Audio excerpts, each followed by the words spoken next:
जय हिंद दोस्तों। हम लोग आज बिहार पीसीएस एग्जाम के लिए पूर्वालोकन को हम लोग देखेंगे, जो कि पूर्वालोकन में जितने भी क्वेश्चन अभी तक 38 बीपीएससी से लेकर के 69 बीपीएससी में पूछे गए हैं, उन सभी क्वेश्चनों को हम लोग देखने वाले हैं दोस्तों। जो कि यह होने वाले एग्जाम बिहार पीसीएस के लिए बहुत ही महत्वपूर्ण यह पीवाईक्यू है। तो चलिए हम लोग देखते हैं। इसमें सबसे पहले हम लोग प्रागैतिहासिक काल को देखने वाले हैं। प्रागैतिहासिक काल में जितने भी क्वेश्चन पूछे गए हैं उन सभी क्वेश्चनों को हम लोग देखने वाले हैं। तो सबसे पहले इसमें पहला क्वेश्चन दिया गया है कि प्राचीन पुरातत्व स्थल कालीबंगन किस राज्य में है। तो कालीबंगन ये कहाँ पे है? ये राजस्थान में है। ऑप्शन नंबर इसका बी वाला सही दोस्तों।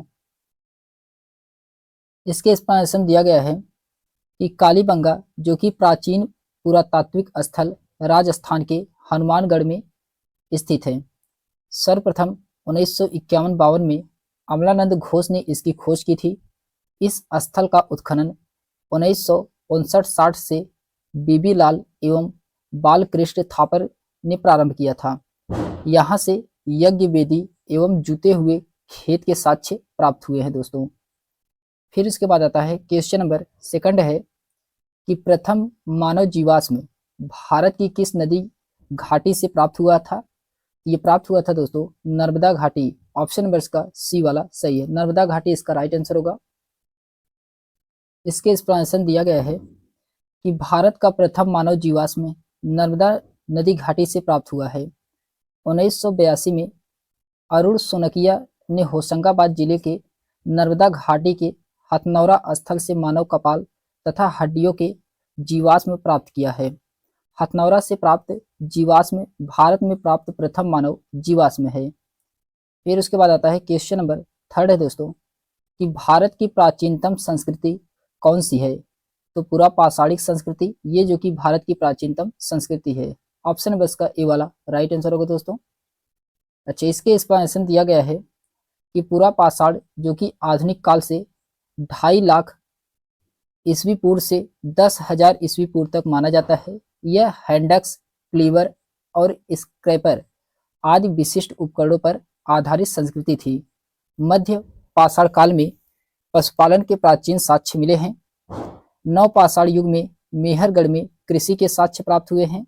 नवपाषाण युग स्थल मेहरगढ़ और बुर्जहोम जो कि भारत की प्राचीन संस्कृति पूरा पाषाणिक संस्कृति माना जाता है।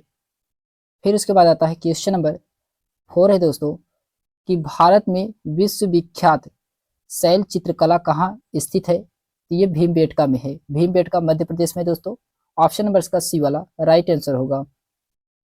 फिर इसके एक्सप्लेनेशन दिया गया है कि भारत में विश्वविख्यात शैल चित्रकला स्थल भीमबेटका में स्थित है। यह भारत के मध्य प्रदेश के रायसेन जिले में स्थित एक पुरापाषाणिक आवासीय पुरा स्थल है। यह आदिमानव द्वारा बनाए गए शैल चित्रों और शैलाश्रयों के लिए प्रसिद्ध है। ये चित्र भारतीय उपमहाद्वीप में मानव जीवन के प्राचीनतम चिन्ह है। भारतीय पुरातत्व सर्वेक्षण भोपाल मंडल ने अगस्त 1990 में ये राष्ट्रीय महत्व स्थल घोषित किया था। फिर उसके बाद जुलाई 2003 में यूनेस्को ने इसे विश्व विरासत यानी कि विश्व धरोहर स्थल में घोषित किया है।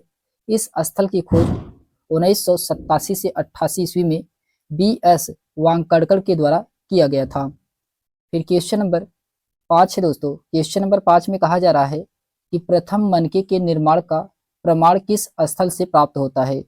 ये पाटनी ऑप्शन नंबर इसका पहला वाला सही दोस्तों। फिर इसके एक्सप्लेनेशन दिया गया है कि महाराष्ट्र के पाटनी, मुतखेड़ी, राजस्थान के चंदेसाल, मध्य प्रदेश के रामनगर आदि से प्राप्त शुतुरमुर्ग के अंडे पर की गई चित्रकारी इसकी पुष्टि होती है। शुतुरमुर्ग के अंडे पर की गई चित्रकारी सर्वप्रथम 1860 में यूपी के बादा जिले से मिली थी, परंतु प्राचीनतम मानव निर्मित चित्रांकन पाटड़े से ही प्राप्त हुआ है। इसका केंद्र पाटनी एवं भीमबेटका दोनों था, परंतु सर्वप्रथम मनके का निर्माण पाटने में ही हुई है। फिर क्वेश्चन नंबर 6 है दोस्तों कि चिरादपुरा स्थल पर किस प्राचीनतम संस्कृति के अवशेष मिले हैं? ये नवपाषाणी संस्कृति के। ऑप्शन नंबर इसका ए वाला राइट आंसर होगा दोस्तों। इसके एक्सप्लेनेशन दिया गया है कि बिहार के सारण जिले में चिराद ग्राम नामक एक छोटी बस्ती के निकट नवपाषाणिक अवशेष प्राप्त हुए हैं। 1962-63 में प्रोफेसर बीके सिन्हा द्वारा इस स्थल का उत्खनन करवाया गया था। उत्खनन में 5 प्रकार की संस्कृतियों के अवशेष मिले हैं। यहाँ मानव घास फूस के घरों में रहते थे। चावल की खेती के भी प्रमाण यहाँ से मिले हैं। नवपाषाण काल में ही कृषि कर्म का प्रादुर्भाव हुआ था। तो नवपाषाण काल में ही कृषि कर्म का प्रादुर्भाव हुआ था। क्वेश्चन नंबर 7 है दोस्तों कि जिस काल में कृषि कर्म का प्रादुर्भाव हुआ था वह काल क्या कहलाता है? तो नवपाषाण काल कहलाता है। ऑप्शन नंबर इसका बी वाला राइट आंसर होगा दोस्तों। क्वेश्चन नंबर 8 है कि दमदमापुरा स्थल किस प्रदेश में स्थित है? ये उत्तर प्रदेश में है। ऑप्शन नंबर इसका सी वाला सही दोस्तों। ये कहाँ पे है? ये उत्तर प्रदेश में है।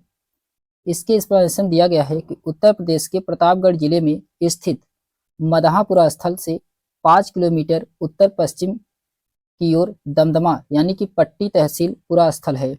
1982-87 ईस्वी तक यहाँ उत्खनन कार्य किया गया।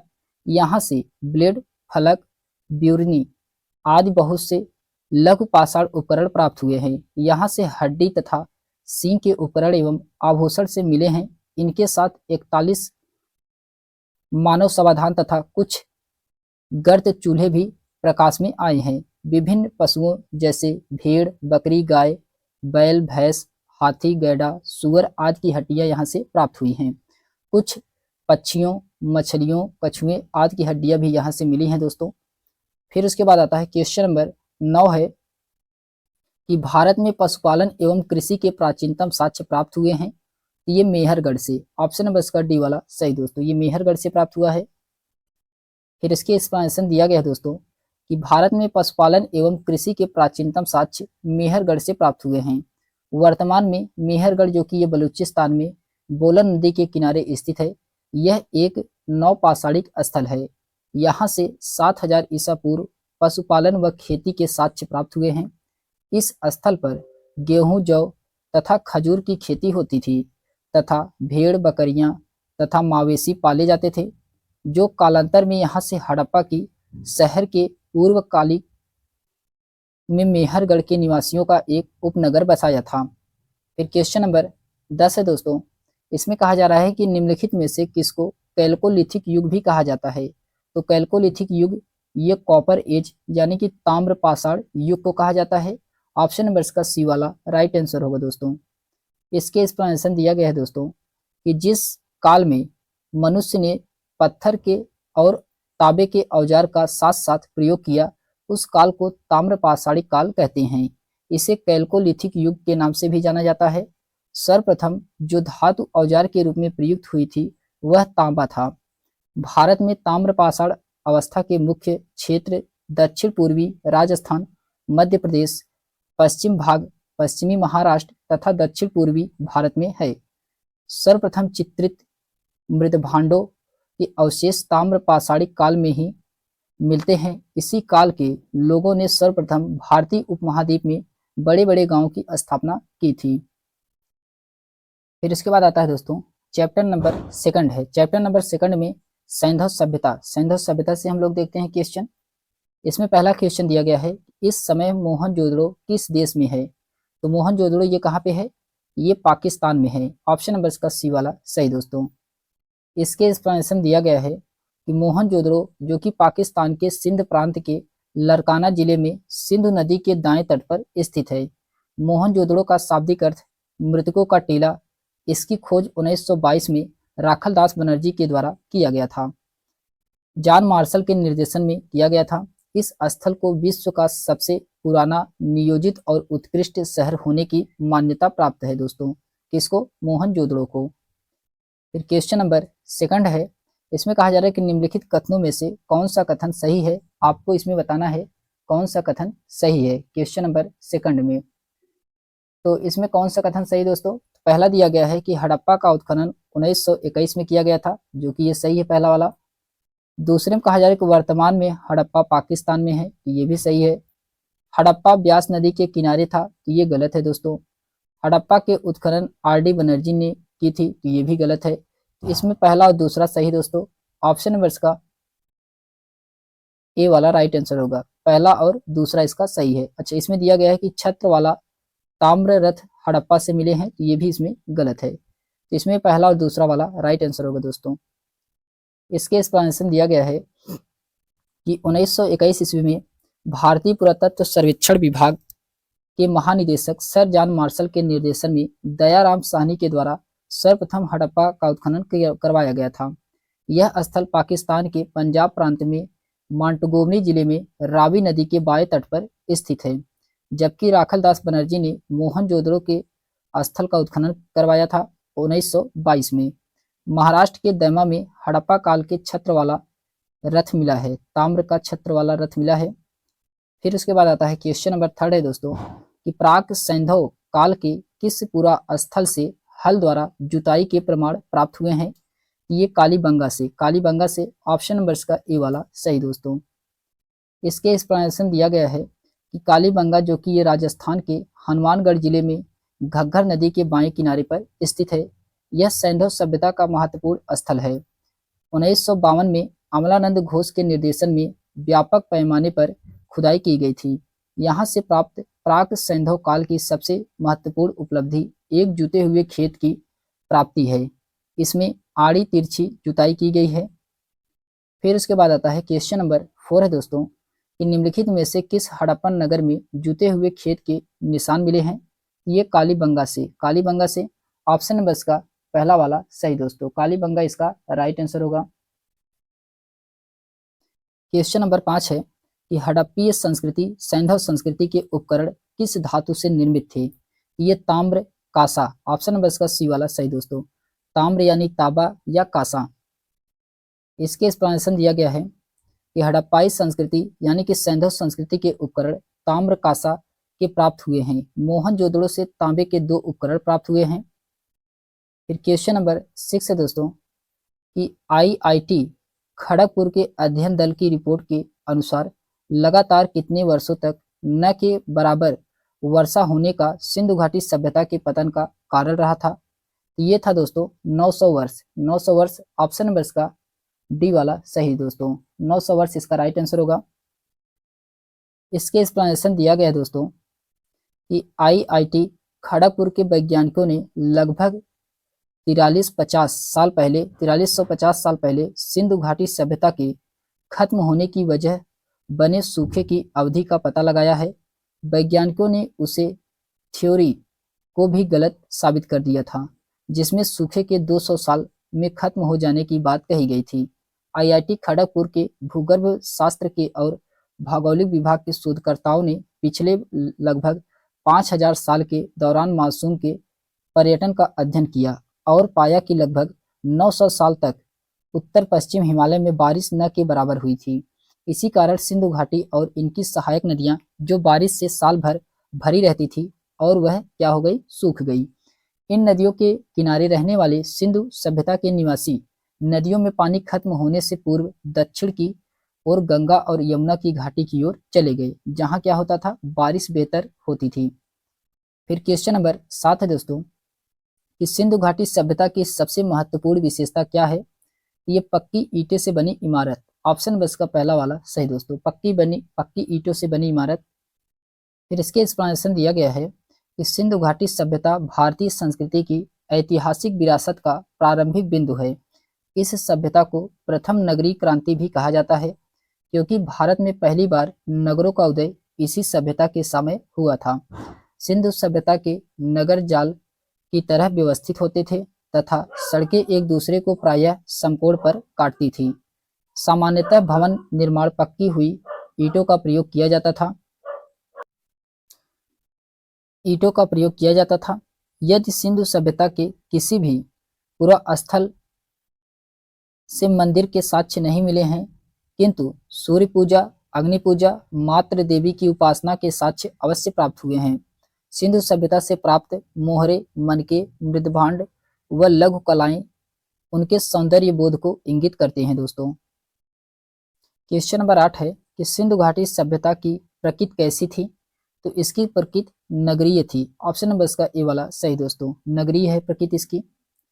फिर क्वेश्चन नंबर 9 है कि निम्न में से किस हड़प्पा कालीन स्थल से हल का टेराकोटा प्राप्त हुआ है? ये बनावली से। ऑप्शन नंबर इसका बी वाला सही दोस्तों, बनावली इसका राइट आंसर होगा। फिर इसके एक्सप्लेनेशन दिया गया दोस्तों कि बनावली जो कि हरियाणा के हिसार जिले में स्थित है, यहाँ से दो संस्कृति अवस्थाओं के अवशेष मिले हैं, हड़प्पा पूर्व एवं हड़प्पा कालीन। इस स्थल की खुदाई 1973-74 में रविंद्र सिंह विशिष्ट के नेतृत्व में की गई थी। यहाँ दुर्ग तथा निचला नगर अलग अलग न होकर एक ही प्राचीर से घिरे थे। यहाँ से मिट्टी के बर्तन, गोलियां, मनके, तांबे के वाड़ाग्र, हल की आकृति के खिलौने आदि मिले हैं। फिर क्वेश्चन नंबर 10 है दोस्तों कि निम्नलिखित में से कौन हड़प्पा और मोहनजोदड़ो के उत्खनन से संबंधित नहीं थे? ये थे दोस्तों B.A. स्मिथ। ऑप्शन नंबर इसका डी वाला राइट आंसर होगा, B.A. स्मिथ इसका राइट आंसर होगा दोस्तों। इसके एक्सप्लेनेशन दिया गया है कि R.D. Banerjee, K.N. Dixit, M.S. वत्स हड़प्पा और मोहनजोदड़ो के उत्खनन से संबंधित थे, जबकि B.A. स्मिथ विश्व इतिहासकार थे। इन्होंने भारत के इतिहास से संबंधित कई पुस्तकों की रचना की थी, जिसमें the Oxford history of India, art of India, the early history of India, ये जो कि इनकी प्रमुख पुस्तकें हैं दोस्तों। फिर क्वेश्चन नंबर 11 है कि निम्नलिखित में से कौन सा एक हड़प्पा का बंदरगाह है? तो लोथल। ऑप्शन नंबर इसका बी वाला सही दोस्तों, लोथल इसका राइट आंसर होगा। इसके एक्सप्लेनेशन दिया गया है कि लोथल जो कि हड़प्पा सभ्यता का एक बंदरगाह नगर था, यहाँ के उत्खनन से बंदरगाह के होने के प्रमाण मिले हैं। लोथल नामक पूरा स्थल गुजरात के अहमदाबाद जिले में भोगवा नदी के किनारे पर सरगवाला गांव से 2 किलोमीटर उत्तर में स्थित है। इसकी खोज S.R. राव ने 1954 में की थी। इस स्थल के बारे में महत्वपूर्ण तथ्य मिली वस्तुएं निम्नलिखित है। कौन कौन सी वस्तुएं प्राप्त की गई हैं, आइए उनके बारे में जानते हैं हम लोग। नाव के आकार की 2 मोहरें तथा बंदरगाह मिला है, लकड़ी का अन्नागार मिला है, कुत्ता, बैल, खरगोश, चिड़िया की तांबे की मूर्तियां तथा मोहरें प्राप्त हुई हैं। युगल समाधान की प्राप्ति, जिसमें सिर पूर्व में तथा पैर पश्चिम में और एक करवट लेटे हुए प्राप्त हुआ है। मनके बनाने वाले शिल्पियों की दुकानें मिली हैं। उत्तरावस्था की एक अग्निवेदी मिली है। फिर अन्न पीसने की चक्की प्राप्त हुई है। ये सभी यहाँ से प्राप्त हुआ है दोस्तों। क्वेश्चन नंबर 12 है कि सिंधु सभ्यता से संबंधित पुरातात्विक स्थल लोथल किस नदी के किनारे स्थित था? ये भोगवा नदी के किनारे स्थित था। लोथल कहाँ पे था? भोगवा नदी के किनारे। ऑप्शन नंबर इसका बी वाला सही दोस्तों। फिर इसके बाद आता है क्वेश्चन नंबर 13 है कि हड़प्पा में एक उन्नत जल प्रबंधन प्रणाली का पता चला है, ये धौलावीरा से चला है। ऑप्शन नंबर इसका ए वाला राइट आंसर होगा दोस्तों। इसके एक्सप्लेनेशन दिया गया है कि धौलावीरा स्थल की खुदाई एक विशाल सैंधवकालीन नगर के अवशेष और उन्नत जल प्रबंधन प्रणाली से पता चला है। लोथल जो कि ये गुजरात के अहमदाबाद जिले में भोगवा नदी के किनारे स्थित है। यहाँ गोदीवाड़ा यानी कि बंदरगाह के अतिरिक्त मृदभांड, 3 युग में समाधियां के उदाहरण मिले हैं। कालीबंगा राजस्थान के हनुमानगढ़ जिले में घग्गर नदी के तट पर स्थित है। यहाँ से काले रंग की चूड़ियां, हवन कुंड तथा जुते हुए खेत के साक्ष्य मिले हैं। आलमगीरपुर उत्तर पश्चिम में उत्तर प्रदेश के मेरठ जिले में यमुना की सहायक हिंडन नदी के तट पर स्थित है। यह हड़प्पा संस्कृति की पूर्वी स्थल है। यहाँ से मनके तथा मिट्टी के बर्तन मिले हैं। फिर क्वेश्चन नंबर 14 है दोस्तों कि हड़प्पा में मिट्टी के बर्तन पर सामान्यतः किस रंग का उपयोग किया जाता था? तो ये लाल रंग का। ऑप्शन नंबर इसका ए वाला सही दोस्तों, लाल रंग इसका राइट आंसर होगा। इसके एक्सप्लेनेशन दिया गया है कि हड़प्पा से प्राप्त मिट्टी के बर्तन सामान्यतः लाल रंग के हैं। हड़प्पा का पूरा स्थल पाकिस्तान के मांटगोमरी जिले में रावी नदी के बाएं तट पर स्थित है। हड़प्पा के ध्वंसावशेषों के विषय में सन 1826 में चार्ल्स मेसन ने सर्वप्रथम उल्लेख किया था। 1921 में दयाराम सानी ने मार्शल के निर्देशन में यह उत्खनन करवाया था। फिर क्वेश्चन नंबर 15 दोस्तों कि सिंधु सभ्यता निम्नलिखित में से किस युग के अंतर्गत आती है? ये आद्य ऐतिहासिक काल की। ऑप्शन नंबर इसका डी वाला सही दोस्तों, इसमें आद्य ऐतिहासिक काल के अंतर्गत आता है। इसके एक्सप्लेनेशन दिया गया है कि सिंधु सभ्यता को उसकी लिपि न पढ़ जा सकने के कारण इसे आद्य ऐतिहासिक काल के अंतर्गत स्थान दिया गया है। तृतीय कांस्य काल की ताम्र पाषाणिक सभ्यता रेडियो कार्बन विश्लेषण के आधार पर 2500 ईसा पूर्व में विद्यमान मानी जाती थी, किंतु यह सभ्यता अपने उत्कृष्ट काल में 2550 से 1900 ईसा पूर्व अर्थात 650 तक रही थी। फिर क्वेश्चन नंबर 16 दोस्तों कि निम्नलिखित में से किस देश के साथ हड़प्पाओं ने व्यापारिक संबंध स्थापित किया था? ये मोसोपोटामिया ऑप्शन नंबर इसका सी वाला सही दोस्तों, मोसोपोटामिया इसका राइट आंसर होगा। इसके एक्सप्लेनेशन दिया गया दोस्तों कि सिंधु घाटी सभ्यता मुख्य रूप से एक शहरी संस्कृति थी जो अधिक कृषि उत्पादन और वाणिज्यिक व्यापार से जुड़ा हुआ था।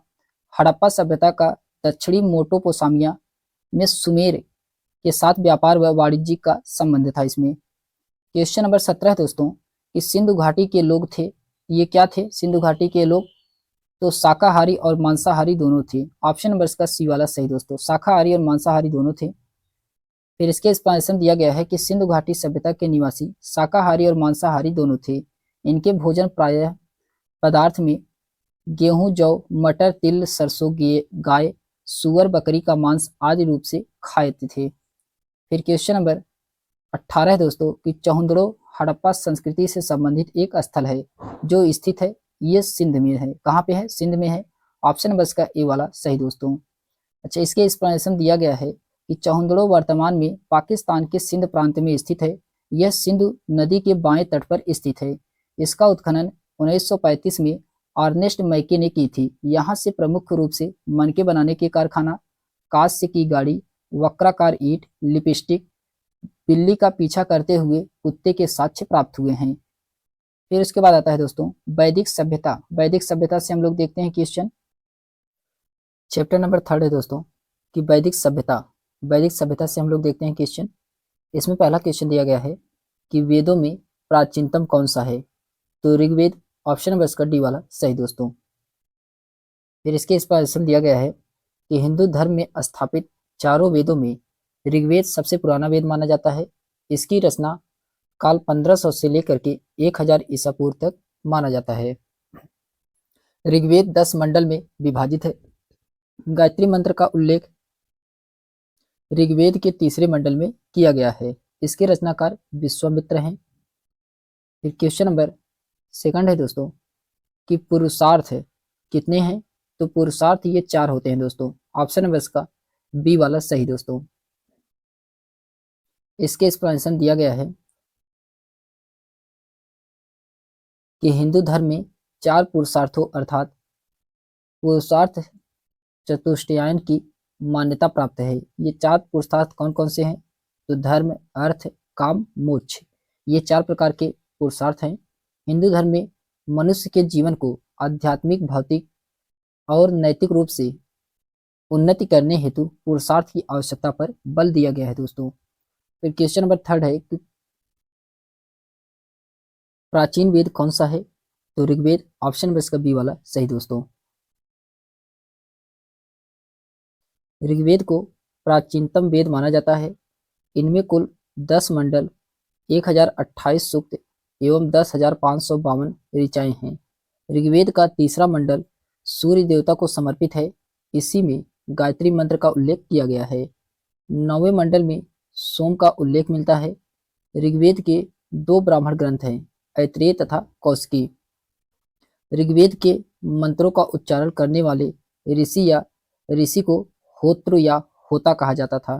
तो ऋषि को क्या कहा जाता था? होत्र या होता। फिर क्वेश्चन नंबर 4 है दोस्तों कि गायत्री मंत्र किस पुस्तक में मिलती है?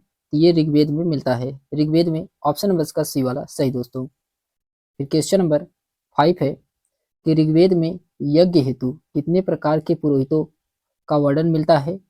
इसमें 7 प्रकार के पुरोहित का वर्णन मिलता है। ऑप्शन नंबर इसका डी वाला सही दोस्तों। अच्छा, इसके एक्सप्लेनेशन दिया गया दोस्तों कि ऋग्वेद में यज्ञ हेतु 7 प्रकार के पुरोहित का वर्णन मिलता है।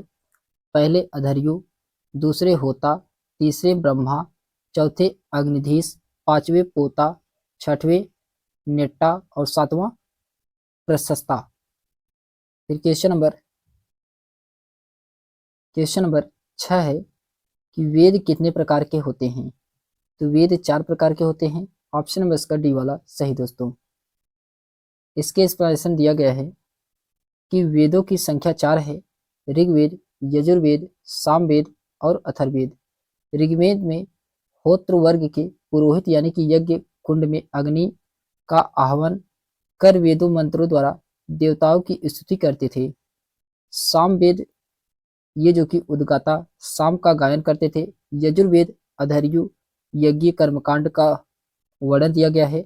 अथर्ववेद में बद्ध जादू टोना मरण से संबंधित है। ऋग्वेद, सामवेद और यजुर्वेद इन तीनों वेदों को संयुक्त रूप से वेद त्रयी कहा जाता है। तो वेद त्रयी किसे कहा जाता है? ऋग्वेद, सामवेद और यजुर्वेद को। क्वेश्चन नंबर 7 है दोस्तों कि त्रयी का अभिप्राय क्या है? त्रयी का अभिप्राय होता है दोस्तों कि 3 वेद। ऑप्शन नंबर इसका पहला वाला सही है। फिर क्वेश्चन नंबर 8 है दोस्तों, इसमें कहा जा रहा है कि निम्नलिखित में से कौन सी नदी सप्त सैंधव में संविष्ट नहीं थी? तो सप्त सैंधव में संविष्ट नहीं थी, ये साबरमती। साबरमती ऑप्शन नंबर इसका डी वाला सही दोस्तों। इसके एक्सप्लेनेशन दिया गया है कि ऋग्वेद काल के सप्त सिंधु नदियों में साबरमती नहीं सम्मिलित थी। इस काल में नदियों की संख्या लगभग 25 बताई गई थी। ऋग्वैदिक काल की प्रमुख नदियां सिंधु, सतलज, रावी, झेलम, चेनाब, ब्यास, सरस्वती आदि थी, जो कि इसमें प्रसिद्ध 10 राजाओं का युद्ध पुरुषड़ी यानी कि रावी नदी के तट पर लड़ा गया था। फिर क्वेश्चन नंबर 9 है दोस्तों कि प्रसिद्ध 10 राजाओं का युद्ध किस नदी के तट पर लड़ा गया था? ये पुरुषड़ी या रावी नदी। ऑप्शन नंबर इसका डी वाला सही दोस्तों। क्वेश्चन नंबर 10 है कि वेद संहिता का 9वां मंडल पूर्णतः किसको समर्पित है? ये सोम और स्पेय नामांकित देवता को। सोम और स्पेय पर नामांकित देवता को। ऑप्शन नंबर इसका डी वाला सही दोस्तों। इसके एक्सप्लेनेशन दिया गया दोस्तों कि ऋग्वेद का संपूर्ण 9वां मंडल सोम देवता को समर्पित है। इस मंडल को सोम मंडल भी कहते हैं। विश्व का सबसे प्राचीन ग्रंथ ऋग्वेद है। इसमें 10 मंडल, 1028 सूक्त और 10,552 मंत्र हैं। इसका 9वां मंडल सोम संबंधित 8 मंडलों की सूक्ति का संग्रहण है। फिर क्वेश्चन नंबर 11 है दोस्तों कि बोगज कोई का महत्व इसलिए है कि वहाँ जो अभिलेख प्राप्त हुए हैं उनमें वैदिक देवी एवं देवताओं का वर्णन मिलता है। ऑप्शन नंबर इसका पहला वाला सही दोस्तों। फिर इसके एक्सप्लेनेशन दिया गया है कि एशिया माइनर में बोगजकोई नामक स्थान पर लगभग ईसा पूर्व 1400 का संधि पत्र अभिलेख मिलता है। इसमें इंद्र, मित्र, वरुण, नातस्य आदि वैदिक देवताओं के नाम लिए गए हैं। क्वेश्चन नंबर 12 है दोस्तों कि किस काल में अछूत की अवधारणा स्पष्ट रूप से उद्गृत हुई थी? ये धर्मशास्त्रों के समय। ऑप्शन नंबर इसका डी वाला सही दोस्तों। फिर इसके एक्सप्लेनेशन दिया गया है कि धर्मशास्त्रों के समय में शूद्र काल में 4 वर्णों ब्राह्मण, क्षत्रिय, वैश्य एवं शूद्र के अतिरिक्त समाज में अन्य अनेक जातियां यथा अम्बष्ट, उग्र, निषाद, मागध, वैदेहक, रथकार आदि का आविर्भाव अनुलोम एवं प्रतिलोम विवाहों के फलस्वरूप हो गया। पाणिनि ने 2 प्रकार के शूद्रों का उल्लेख किया है, निर्वासित और अनिर्वासित। इसमें पहले शूद्र ही अस्पृश्य माने जाते थे। फिर क्वेश्चन नंबर 13 है दोस्तों कि निम्नलिखित एक वेद धार्मिक अनुष्ठान से संबंधित है। एक वेद कौन सा धार्मिक अनुष्ठान से संबंधित है? यह यजुर्वेद है। यजुर्वेद है। ऑप्शन नंबर इसका सी वाला सही दोस्तों। इसके एक्सप्लेनेशन दिया गया है कि यजुर्वेद एक कर्मकांडीय वेद है। इसमें विधि यज्ञों से संबंधित अनुष्ठान विधियों का उल्लेख है। यह गद्य व पद्य दोनों में रचित है। यह 40 अध्यायों में विभाजित है, जिसमें केवल 75 स्वतंत्र मंत्र हैं। इसके पुरोहितों को अधर्व्यु कहा जाता है। क्वेश्चन नंबर 14 है कि निम्नलिखित में से कौन सा वेद वैदिक देवता नहीं था? तो वैदिक देवता ये कार्तिकेय नहीं थे। ऑप्शन नंबर इसका सी वाला सही दोस्तों। फिर इसके एक्सप्लेनेशन दिया गया है कि भारतीय ग्रंथ वेदों में वर्णित देवताओं को वैदिक देवता कहते हैं।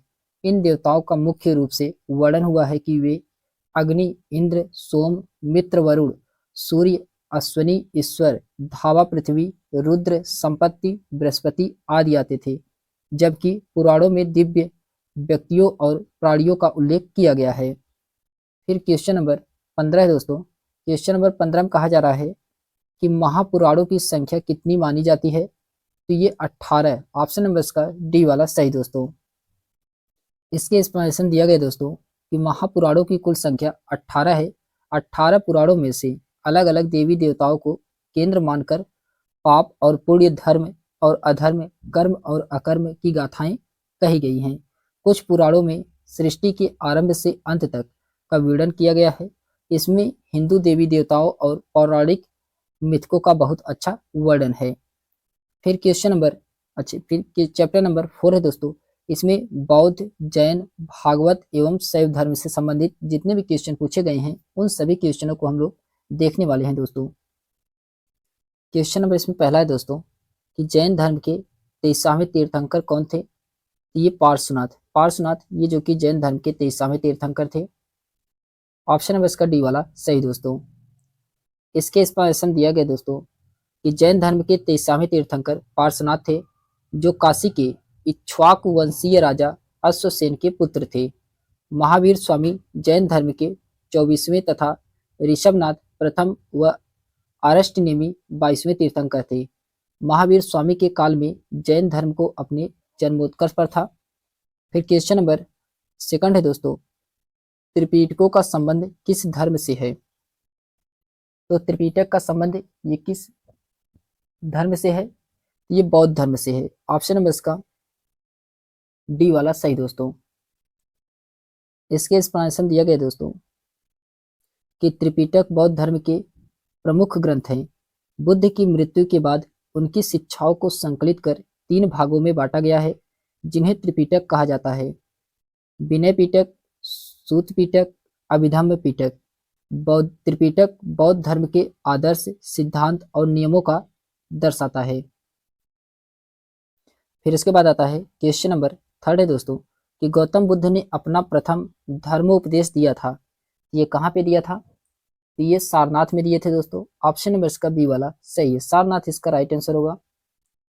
इसके एक्सप्लेनेशन दिया गया दोस्तों कि गौतम बुद्ध द्वारा अपना प्रथम धर्मोपदेश सारनाथ में दिया गया था। यह उत्तर प्रदेश के वाराणसी जिले में स्थित है। इसे प्राचीन काल में ऋषिपत्नम या मृगदाव के नाम से जाना जाता था। गौतम बुद्ध द्वारा सारनाथ में दिए गए प्रथम उपदेश को धर्म चक्र परिवर्तन के नाम से जाना जाता है। फिर क्वेश्चन नंबर 4 है दोस्तों कि महात्मा बुद्ध ने अपना धर्म चक्र परिवर्तन किस स्थान पर दिया था?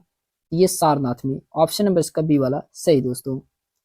फिर उसके बाद आता है क्वेश्चन नंबर 5 है कि बोध गया में किससे ज्ञान प्राप्ति हुई थी? ये हुआ था दोस्तों गौतम बुद्ध को। ऑप्शन नंबर इसका बी वाला सही है, गौतम बुद्ध इसका राइट आंसर होगा। फिर इसके एक्सप्लेनेशन दिया गया दोस्तों कि गौतम बुद्ध को बोध गया में ज्ञान की प्राप्ति हुई थी। गौतम बुद्ध का जन्म 563 ईसा पूर्व में कपिल वस्तु के निकट लुम्बिनी में हुआ था।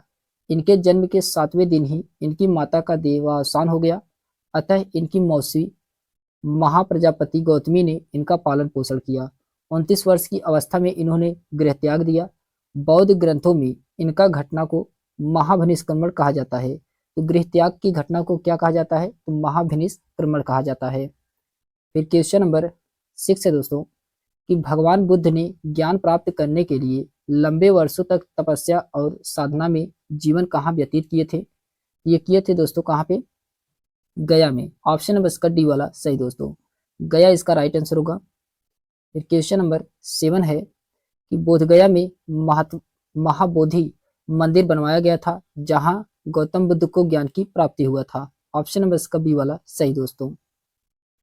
फिर उसके बाद आता है क्वेश्चन नंबर 8 है कि तृतीय बौद्ध सभा का सभापतित्व किया गया था। ये किया गया था दोस्तों मोगलीपुत्र तिस्य के द्वारा। ऑप्शन नंबर इसका डी वाला सही है। अच्छा, इसके एक्सप्लेनेशन दिया गया दोस्तों तृतीय बौद्ध सभा का सभापतित्व मोगलीपुत्र तिस्य के द्वारा किया गया था। तो इसमें बौद्ध संगीति दिए गए हैं कुछ महत्वपूर्ण। इसमें दिया गया है बौद्ध संगीति, स्थान, समय, अध्यक्ष और शासनकाल दिया गया है। तो प्रथम बौद्ध संगीति राजगृह में हुआ था 483 ईसा पूर्व में। इसके अध्यक्ष महाकश्यप थे और ये अजातशत्रु के शासनकाल में हुआ था। द्वितीय बौद्ध संगीति वैशाली में हुआ था 383 ईसा पूर्व में। इसके अध्यक्ष सबा कमीर या सर्वकामी थे। इसके शासनकाल में, कालाशोक के शासनकाल में यह हुआ था। फिर तृतीय बौद्ध संगीति, ये जो कि पाटलिपुत्र में 251 ईसा पूर्व में हुआ था, मोगली पुत्र तिस्य की अध्यक्षता में अशोक के शासनकाल में। चतुर्थ बौद्ध संगीति, ये कश्मीर के कुंडल वन में हुआ था, जो कि ये प्रथम शताब्दी में हुआ था। वासुमित्र इसके अध्यक्ष थे और ये कनिष्क के शासनकाल में हुआ था। क्वेश्चन नंबर 9 है दोस्तों, तृतीय बौद्ध संगीति कहाँ आयोजित हुई थी? ये पाटलिपुत्र में। ऑप्शन नंबर इसका बी वाला सही दोस्तों। फिर इस क्वेश्चन नंबर 10 है कि प्रथम बौद्ध महासभा कहाँ आयोजित हुई थी? ये हुआ था दोस्तों राजगृह में। ऑप्शन नंबर इसका बी वाला सही है, राजगृह इसका राइट आंसर होगा। फिर क्वेश्चन नंबर 11 है कि इनमें से किस शासक ने चतुर्थ बौद्ध संगीति कश्मीर में आयोजित की थी? ये किया थे दोस्तों चतुर्थ बौद्ध संगीति कश्मीर में, ये कनिष्क। ऑप्शन नंबर इसका सी वाला सही दोस्तों। फिर क्वेश्चन नंबर 12 है कि चौथी बौद्ध संगीति किसके द्वारा बुलाई गई थी? ये कनिष्क के द्वारा। ऑप्शन नंबर इसका सी वाला सही दोस्तों। फिर क्वेश्चन नंबर 13 है कि भगवान बुद्ध के महापरिनिर्वाण के बाद पहली बौद्ध संगीति आयोजित की गई थी, तो ये राजगृह या राजगीर में। ऑप्शन नंबर इसका पहला वाला सही दोस्तों। फिर क्वेश्चन नंबर 14 है दोस्तों कि तृतीय बौद्ध सभा किस स्थान पर बुलाई गई थी? ये पाटलिपुत्र। ऑप्शन नंबर इसका डी वाला सही दोस्तों, पाटलिपुत्र इसका राइट आंसर होगा। फिर इसके बाद आता है क्वेश्चन नंबर 15 है दोस्तों कि प्रथम बौद्ध परिषद को बुलाया गया था, ये अजातशत्रु के द्वारा। ऑप्शन नंबर इसका सी वाला सही दोस्तों। फिर क्वेश्चन नंबर 16 है कि चतुर्थ बौद्ध संगीति का आयोजन किसके शासनकाल में हुआ था? ये कनिष्क के शासनकाल में कश्मीर में आयोजित किया गया था। ऑप्शन नंबर इसका बी वाला सही दोस्तों। फिर क्वेश्चन नंबर 17 है कि महात्मा बुद्ध ने कहाँ महापरिनिर्वाण प्राप्त किया था? ये कुशीनगर में। ऑप्शन नंबर इसका बी वाला सही दोस्तों, कुशीनगर में प्राप्त किए थे। फिर इसके एक्सप्लेनेशन दिया गया दोस्तों कि महात्मा बुद्ध की मृत्यु 483 ईसा पूर्व को मल्लों की राजधानी कुशीनगर में हुई थी। मृत्यु के समय महात्मा बुद्ध की अवस्था 80 वर्ष की थी। इनकी मृत्यु को बौद्ध ग्रंथों में महापरिनिर्वाण कहा गया है। महात्मा बुद्ध को ज्ञान की प्राप्ति बोध गया के पीपल वृक्ष के नीचे हुई थी। महात्मा बुद्ध ने अपना प्रथम उपदेश सारनाथ वाराणसी में दिया था। इस घटना को धर्म चक्र प्रवर्तन कहा गया है। महात्मा बुद्ध का जन्म 563 ईस्वी में लुम्बिनी में हुआ था दोस्तों। फिर क्वेश्चन नंबर 18 है कि निम्न में से किस भारतीय दर्शन ने परमाणु सिद्धांत का प्रतिपादन किया था? ये वैशेषिक। ऑप्शन नंबर इसका डी वाला सही दोस्तों, वैशेषिक इसका राइट आंसर होगा। इसके एक्सप्लेनेशन दिया गया दोस्तों, परमाणु सिद्धांत का प्रतिपादन वैशेषिक भारतीय दर्शन ने किया था। यह सिद्धांत जगत की संरचना से जुड़ा है। इस सिद्धांत के प्रतिपादक कणाद ऋषि थे। क्वेश्चन नंबर 19 से दोस्तों, त्रिरत्न या तीन रत्न जैसे सटीक ज्ञान, सच्ची आस्था और सटीक क्रिया निम्न में से किससे संबंधित है? ये जैन धर्म से। ऑप्शन नंबर इसका सी वाला सही दोस्तों, जैन धर्म इसका राइट आंसर होगा। इसके एक्सप्लेनेशन दिया गया है दोस्तों कि जैन धर्म में वास्तुतः त्रिरत्न का प्रतिपादन किया गया है। तीन रत्न सम्यक दर्शन, सम्यक ज्ञान और सम्यक चरित्र है। इन तीनों को मोक्ष का मार्ग बताया गया है। सम्यक दर्शन का अर्थ है कि सच्ची आस्था, सम्यक ज्ञान का अर्थ है सटीक ज्ञान एवं सम्यक चरित्र का अर्थ है सटीक क्रिया। हालांकि त्रिरत्न बुद्ध धम्म तथा संघ की धारणा बौद्ध धर्म से भी प्राप्त होती है। फिर क्वेश्चन नंबर 20 है दोस्तों कि पाटलिपुत्र में बुलाई गई प्रथम जैन संगीति के अध्यक्ष कौन थे? स्थूलभद्र थे। ऑप्शन नंबर इसका सी वाला सही दोस्तों। इसके एक्सप्लेनेशन दिया गया दोस्तों कि स्थूलभद्र ने प्रथम जैन संगीति की अध्यक्षता की थी, जिसका आयोजन पाटलिपुत्र में किया गया था। प्रथम जैन संगीति का आयोजन मौर्य शासक चंद्रगुप्त मौर्य के शासनकाल में लगभग 300 ईसा पूर्व में पाटलिपुत्र में संपन्न हुई थी। क्वेश्चन नंबर 21 है दोस्तों कि महात्मा बुद्ध की माता का क्या नाम था? तो महामाया। ऑप्शन नंबर इसका पहला वाला सही दोस्तों। इसके एक्सप्लेनेशन दिया गया दोस्तों कि महात्मा बुद्ध का जन्म लगभग 563 ईसा पूर्व में कपिल वस्तु के समीप लुम्बिनी नामक स्थान पर, जो कि ये आधुनिक रुम्मन देही अथवा रुम्मी देह के नाम से जाना जाता है, यहाँ पे हुआ था। इनकी माता का नाम महामाया था, जो कि कोली गणराज्य की कन्या थी।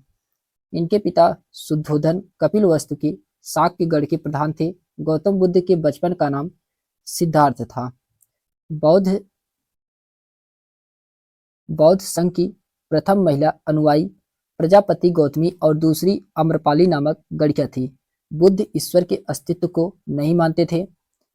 बुद्ध गृह त्याग के बाद अलार कलाम और रुद्र रामपुत्रक के आश्रम में शिक्षा प्राप्त करने के लिए गए थे। भरहुत और अमरावती बौद्ध स्तूप के प्रसिद्ध केंद्र थे। क्वेश्चन नंबर 22 से दोस्तों, गौतम बुद्ध का जन्म कहाँ हुआ था? तो ये हुआ था लुम्बिनी में। ऑप्शन नंबर इसका सी वाला सही दोस्तों। फिर इसके बाद आता है क्वेश्चन नंबर 23 है कि भरहुत एवं अमरावती सुप्रसिद्ध केंद्र थे।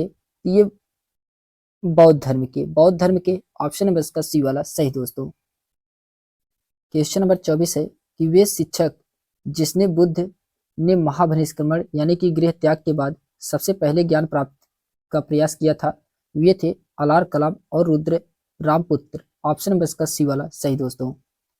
फिर इसके बाद आता है क्वेश्चन नंबर 25 है कि बौद्ध संघ की प्रथम महिला अनुयायी सदस्य कौन थी? ये गौतमी थी। ऑप्शन नंबर इसका सी वाला सही दोस्तों। फिर उसके बाद आता है क्वेश्चन नंबर 26 है कि निम्नलिखित में से कौन सा कथन बुद्ध की ईश्वर की अवधारणा के विषय में सत्य है? तो ईश्वर का अस्तित्व नहीं है। ऑप्शन नंबर इसका बी वाला सही दोस्तों। फिर उसके बाद आता है क्वेश्चन नंबर 27 है कि जैन धर्म के प्रवर्तक महावीर का मोक्ष स्थान कहाँ स्थित है? तो ये पावापुरी में है दोस्तों, पावापुरी में। ऑप्शन नंबर इसका सी वाला सही है। फिर इसके एक्सप्लेनेशन दिया गया दोस्तों कि महावीर स्वामी का जन्म 599 ईसा पूर्व अथवा 540 ईसा पूर्व में वैशाली के निकट कुंडग्राम में हुआ था।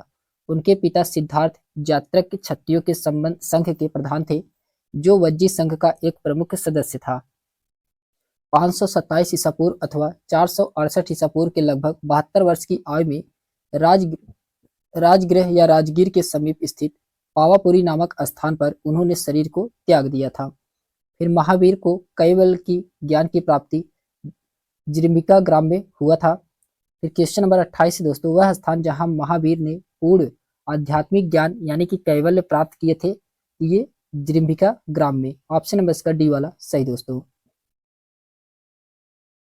क्वेश्चन नंबर 29 दोस्तों कि महावीर का जन्म स्थान था, तो ये कुंडग्राम। ऑप्शन नंबर इसका बी वाला सही दोस्तों, कुंडग्राम इसका राइट आंसर होगा।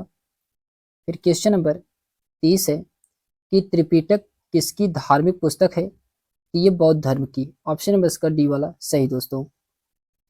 फिर इसके बाद आता है, इसके एक्सप्लेनेशन दिया गया है कि पाली भाषा में रचित बौद्ध साहित्य को त्रिपिटक कहा जाता है। ये त्रिपिटक सूत पिटक, विनय पिटक और अभिधम्म पिटक हैं। सूत पिटक में बौद्ध धर्म के आदेश संग्रहित हैं। विनय पिटक में भिक्षु भिक्षुड़ियों के संघ एवं दैनिक जीवन संबंधित आचार विचार नियम संग्रहित हैं, जबकि अभिधम्म पिटक में बौद्ध दार्शनिक सिद्धांतों का विवेचन किया गया है। फिर क्वेश्चन नंबर 31 है दोस्तों कि त्रिपिटक किस भाषा में लिखी गई है? तो ये पाली भाषा में। ऑप्शन नंबर इसका बी वाला सही दोस्तों। फिर क्वेश्चन नंबर 32 है कि बोधगया में बोधि वृक्ष अपने वंश के किस पीढ़ी का है? इसमें आयोग ने कोई भी आंसर नहीं माना है दोस्तों। आइए इसके एक्सप्लेनेशन से देखते हैं हम लोग कि बोधि वृक्ष बिहार राज्य के गया जिले में बोधगया स्थित महाबोधि मंदिर परिसर में स्थित है। एक पीपल का वृक्ष है। इस वृक्ष के नीचे 531 ईसा पूर्व में भगवान बुद्ध को ज्ञान की प्राप्ति हुई थी। फिर इसके बाद आता है दोस्तों क्वेश्चन नंबर 33 है कि बुद्ध के जीवन की 4 महत्वपूर्ण घटनाएं और उनसे संबंधित 4 स्थान का नीचे उल्लेख है। यह 2 स्तंभ फर्स्ट एवं सेकंड में अंकित है। आपको इनको सही सुमेलित कराना है। तो इसमें सही सुमेलित कराना है, कौन सा इसमें सही है क्वेश्चन नंबर 33 में? तो इसमें होगा दोस्तों, जन्म इनका कहाँ हुआ था? तो जन्म इनका हुआ था दोस्तों लुम्बिनी में। ज्ञान की प्राप्ति ये हुआ था बोधगया में। प्रथम वाचन इन्होंने दिया था दोस्तों सारनाथ में, और निधन ही इनका हुआ था कुशीनगर में। तो इसका राइट आंसर क्या होगा? ए का तीसरा है, बी का दूसरा, सी का पहला और डी का इसमें चौथा सही दोस्तों। इसका राइट आंसर हो दोस्तों ऑप्शन नंबर इसका सी वाला सही है। फिर उसके बाद आता है, इसके एक्सप्लेनेशन दिया गया दोस्तों कि बौद्ध धर्म के प्रवर्तक बुद्ध या सिद्धार्थ का जन्म कपिल वस्तु के लुम्बिनी नामक ग्राम में शाक्य क्षत्रिय कुल में 563 ईसा पूर्व में हुआ था। इन्होंने सांसारिक समस्याओं से व्यतीत होकर 29 वर्ष की अवस्था में गृह त्याग दिया। इस गृह त्याग को बौद्ध ग्रंथ में महाविनिष्क्रमण कहा गया। गृह त्याग के उपरांत सर्वप्रथम वे वैस वैशाली के नजदीक अलार कलाम के आश्रमों में आए और यहाँ से उरुवेला यानी कि बोध गया के लिए प्रस्थान किया। बुद्ध के जीवन की घटनाओं का क्रम है तो जन्म इनका लुम्बिनी में हुआ था। ज्ञान प्राप्ति बोध गया में, प्रथम वचन इन्होंने सारनाथ में दिया था और इनकी मृत्यु कुशीनगर में हुई थी। क्वेश्चन नंबर 34 है दोस्तों कि भागवत संप्रदाय के विकास में किसका योगदान अत्यधिक था? ये गुप्त का था। गुप्त का था, ऑप्शन नंबर इसका डी वाला सही दोस्तों। अच्छा, इसके एक्सप्लेनेशन दिया गया है कि भारत में भागवत धर्म यानी कि वैष्णव धर्म का जन्मोत्कर्ष चौथी 5वीं शताब्दी में गुप्त शासकों के शासनकाल में हुआ था। वैष्णव धर्म को गुप्त शासकों ने राज धर्म बताया। देवगढ़ यानी कि ललितपुर, भीतरगांव, कानपुर, तिगवा ये जो कि जबलपुर मध्य प्रदेश में प्रसिद्ध विष्णु मंदिरों का निर्माण करवाया। गुप्त राजाओं ने परम भागवत की उपाधि धारण की तथा अपने सिक्कों में विष्णु के वाहन गरुड़ की आकृति खुदवाई। गुप्त युग में ही वैष्णव धर्म का प्रचार प्रसार भारत से बाहर चीन, पूर्वी एशिया, हिंद, चीन, कंबोडिया, मलाया, इंडोनेशिया तक फैला हुआ था।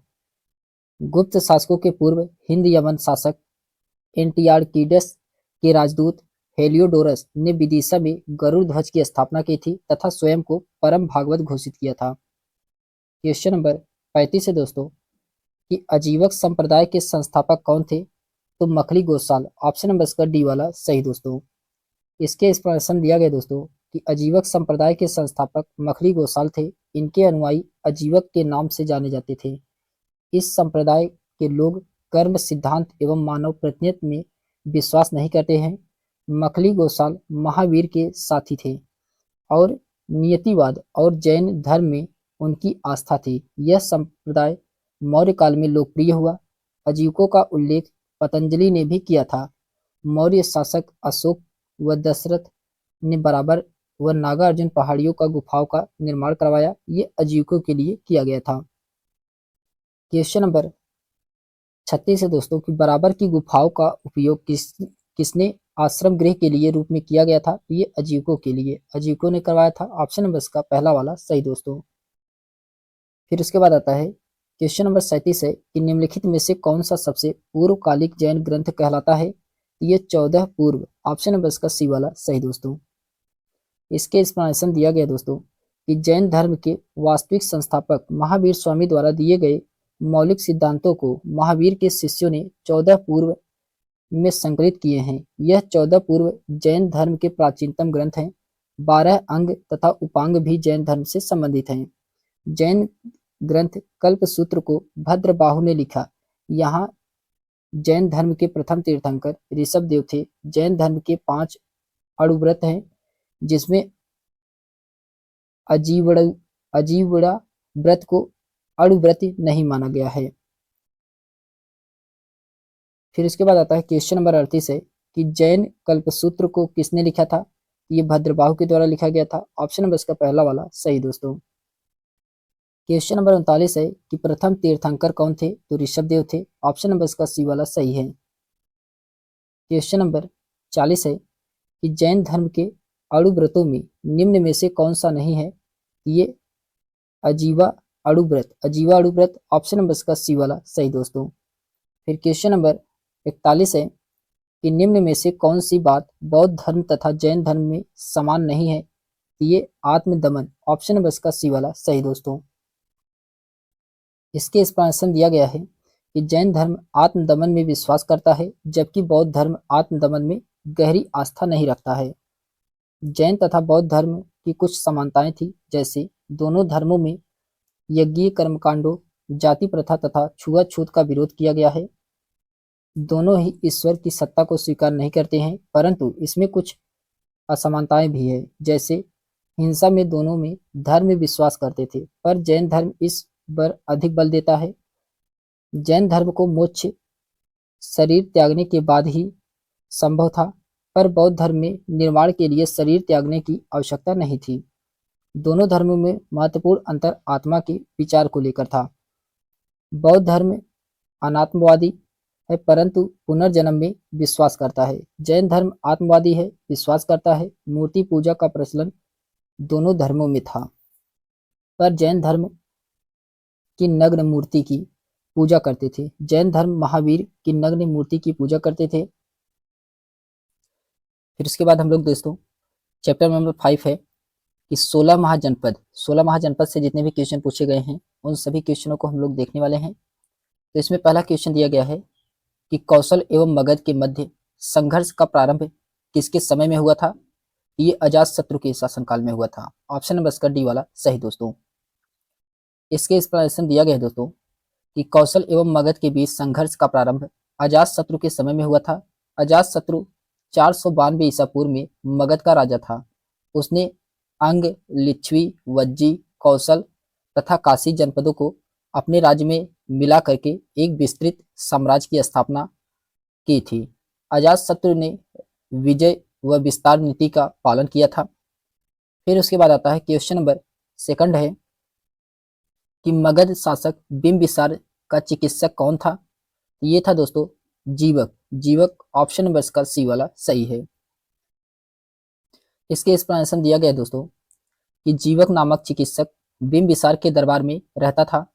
हर्यक वंश के शासक बिंबिसार ने राजगृह या गिरिब्रज को अपनी राजधानी बना करके मगध साम्राज्य की स्थापना किया था। बिंबिसार हर्यक वंश का प्रथम शक्तिशाली शासक था। आगे चलकर इस वंश के शासक उदयन ने अपनी राजधानी पाटलिपुत्र में स्थापित किया था। क्वेश्चन नंबर थर्ड है दोस्तों कि पाटलिपुत्र किस राजवंश की राजधानी थी? ये मगध की पाटलिपुत्र राजधानी थी। ऑप्शन नंबर इसका डी वाला सही दोस्तों।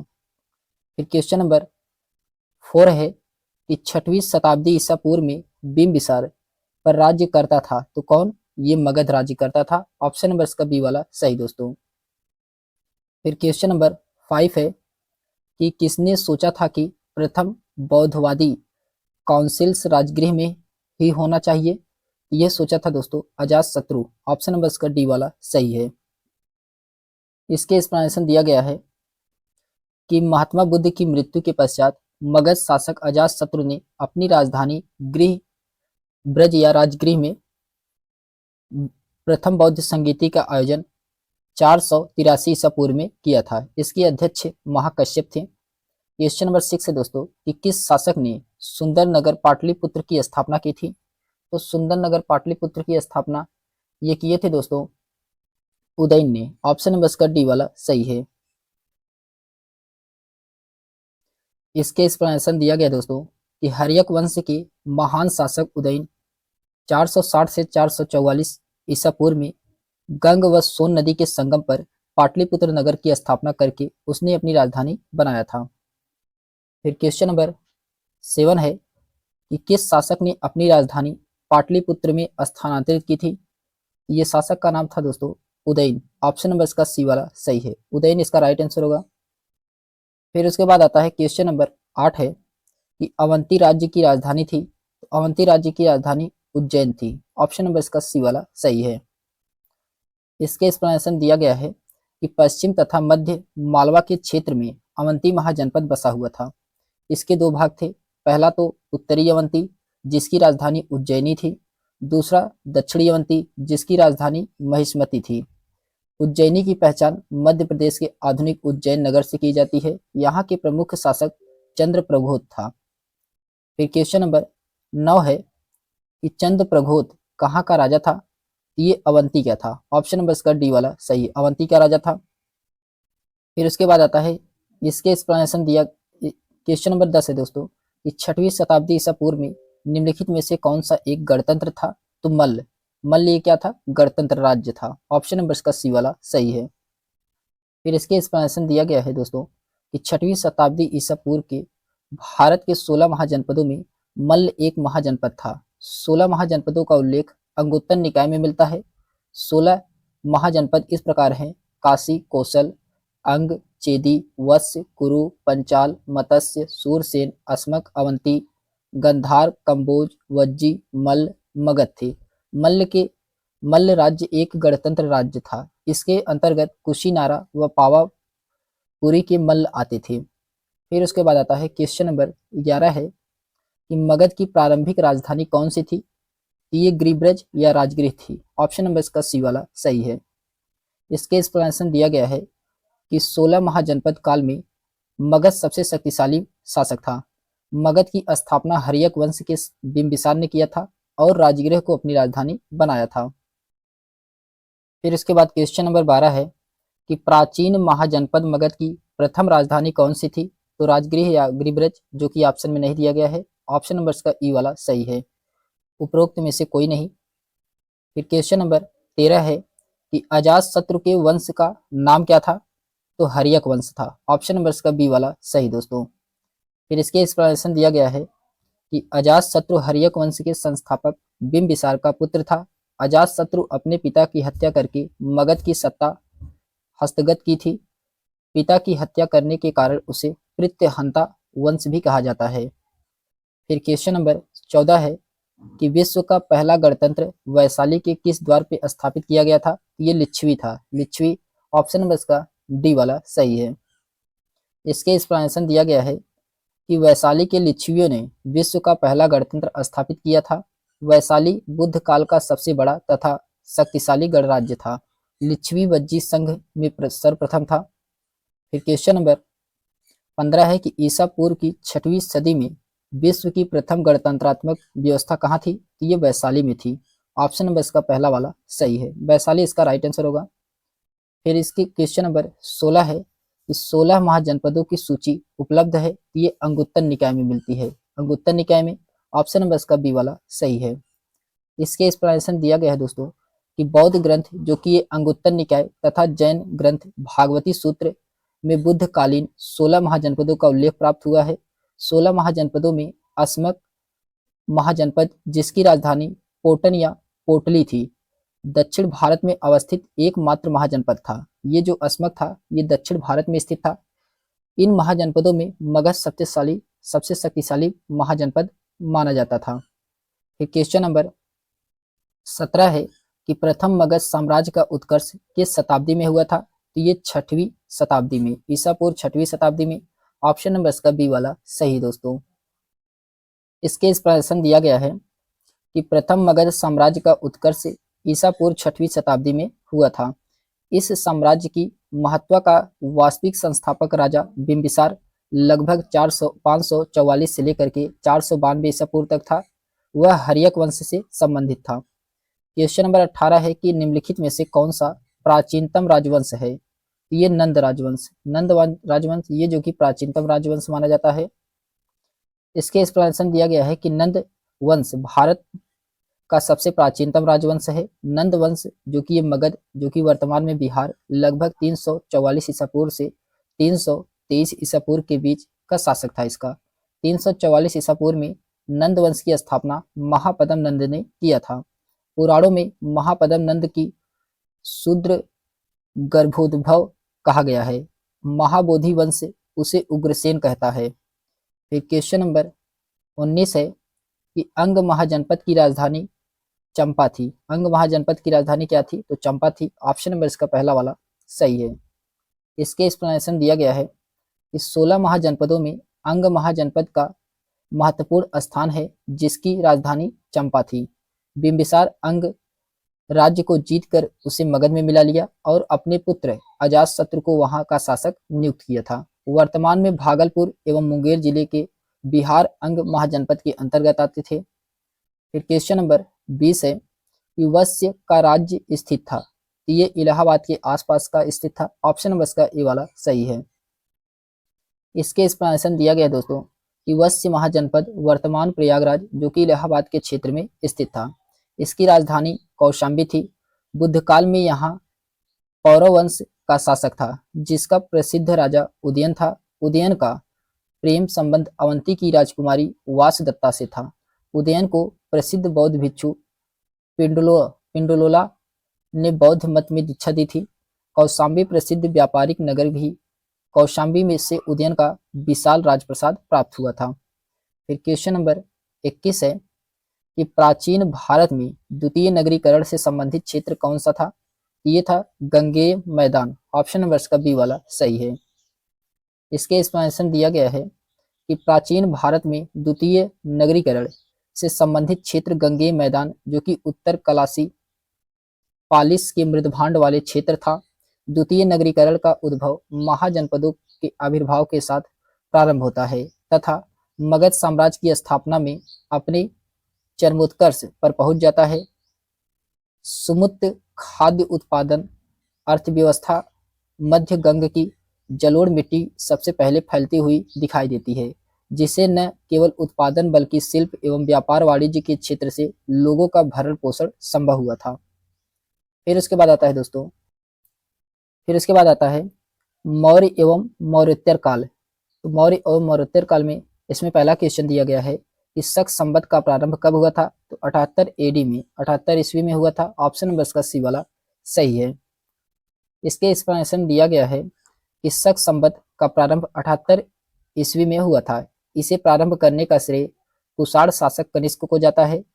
शक संवत निकालने के लिए वर्तमान ईस्वी से 78 कम कर दिया जाता है। तो भारतीय राष्ट्रीय कैलेंडर शक संवत पर आधारित है, जिसे 1957 में मान्यता प्राप्त है। शक कैलेंडर समय की चंद्र सौर गणना पर आधारित है। फिर क्वेश्चन नंबर सेकंड है कि दूसरी शताब्दी के आसपास रचित संस्कृत के शिलालेख के अनुसार सुदर्शन झील एक कृत्रिम जलाशय की मरम्मत किसने करवाई थी? ये करवाया था दोस्तों किसके द्वारा? ये रुद्रदामन के द्वारा। ऑप्शन नंबर इसका सी सही है, रुद्रदामन के द्वारा करवाया गया था। इसके एक्सप्लेनेशन दिया गया है दोस्तों कि जूनागढ़ अभिलेख, जो कि 150 से लेकर के 151 ईस्वी तक के अनुसार रुद्रदामन फर्स्ट के द्वारा सुदर्शन झील की मरम्मत करवाने का उल्लेख प्राप्त होता है। सुदर्शन झील का निर्माण चंद्रगुप्त मौर्य के प्रांतीय शासक पुष्यगुप्त ने करवाया था। बाद में अशोक के राज्यपाल तुषास ने भी नहर निकलवाया था और रुद्रदामन के समय में अतिवृष्टि से झील का बांध टूट गया था, जिसकी मरम्मत का कार्य रुद्रदामन के प्रांतीय शासक सुविशाख ने करवाई थी। इसके लिए प्रजा पर कोई अतिरिक्त कर आरोपित नहीं किया गया था। फिर क्वेश्चन नंबर थर्ड है कि मौर्य साम्राज्य का अंतिम शासक कौन था? तो बृहद्रथ। बृहद्रथ ऑप्शन नंबर इसका बी वाला सही है। इसके एक्सप्लेनेशन दिया गया है दोस्तों कि मौर्य राजवंश का अंतिम शासक बृहद्रथ था। चंद्रगुप्त मौर्य ने 323 ईसा पूर्व में मौर्य साम्राज्य की स्थापना की थी। बृहद्रथ की हत्या उसके सेनापति पुष्यमित्र शुंग ने की थी, जिसने शुंग राजवंश की स्थापना की थी।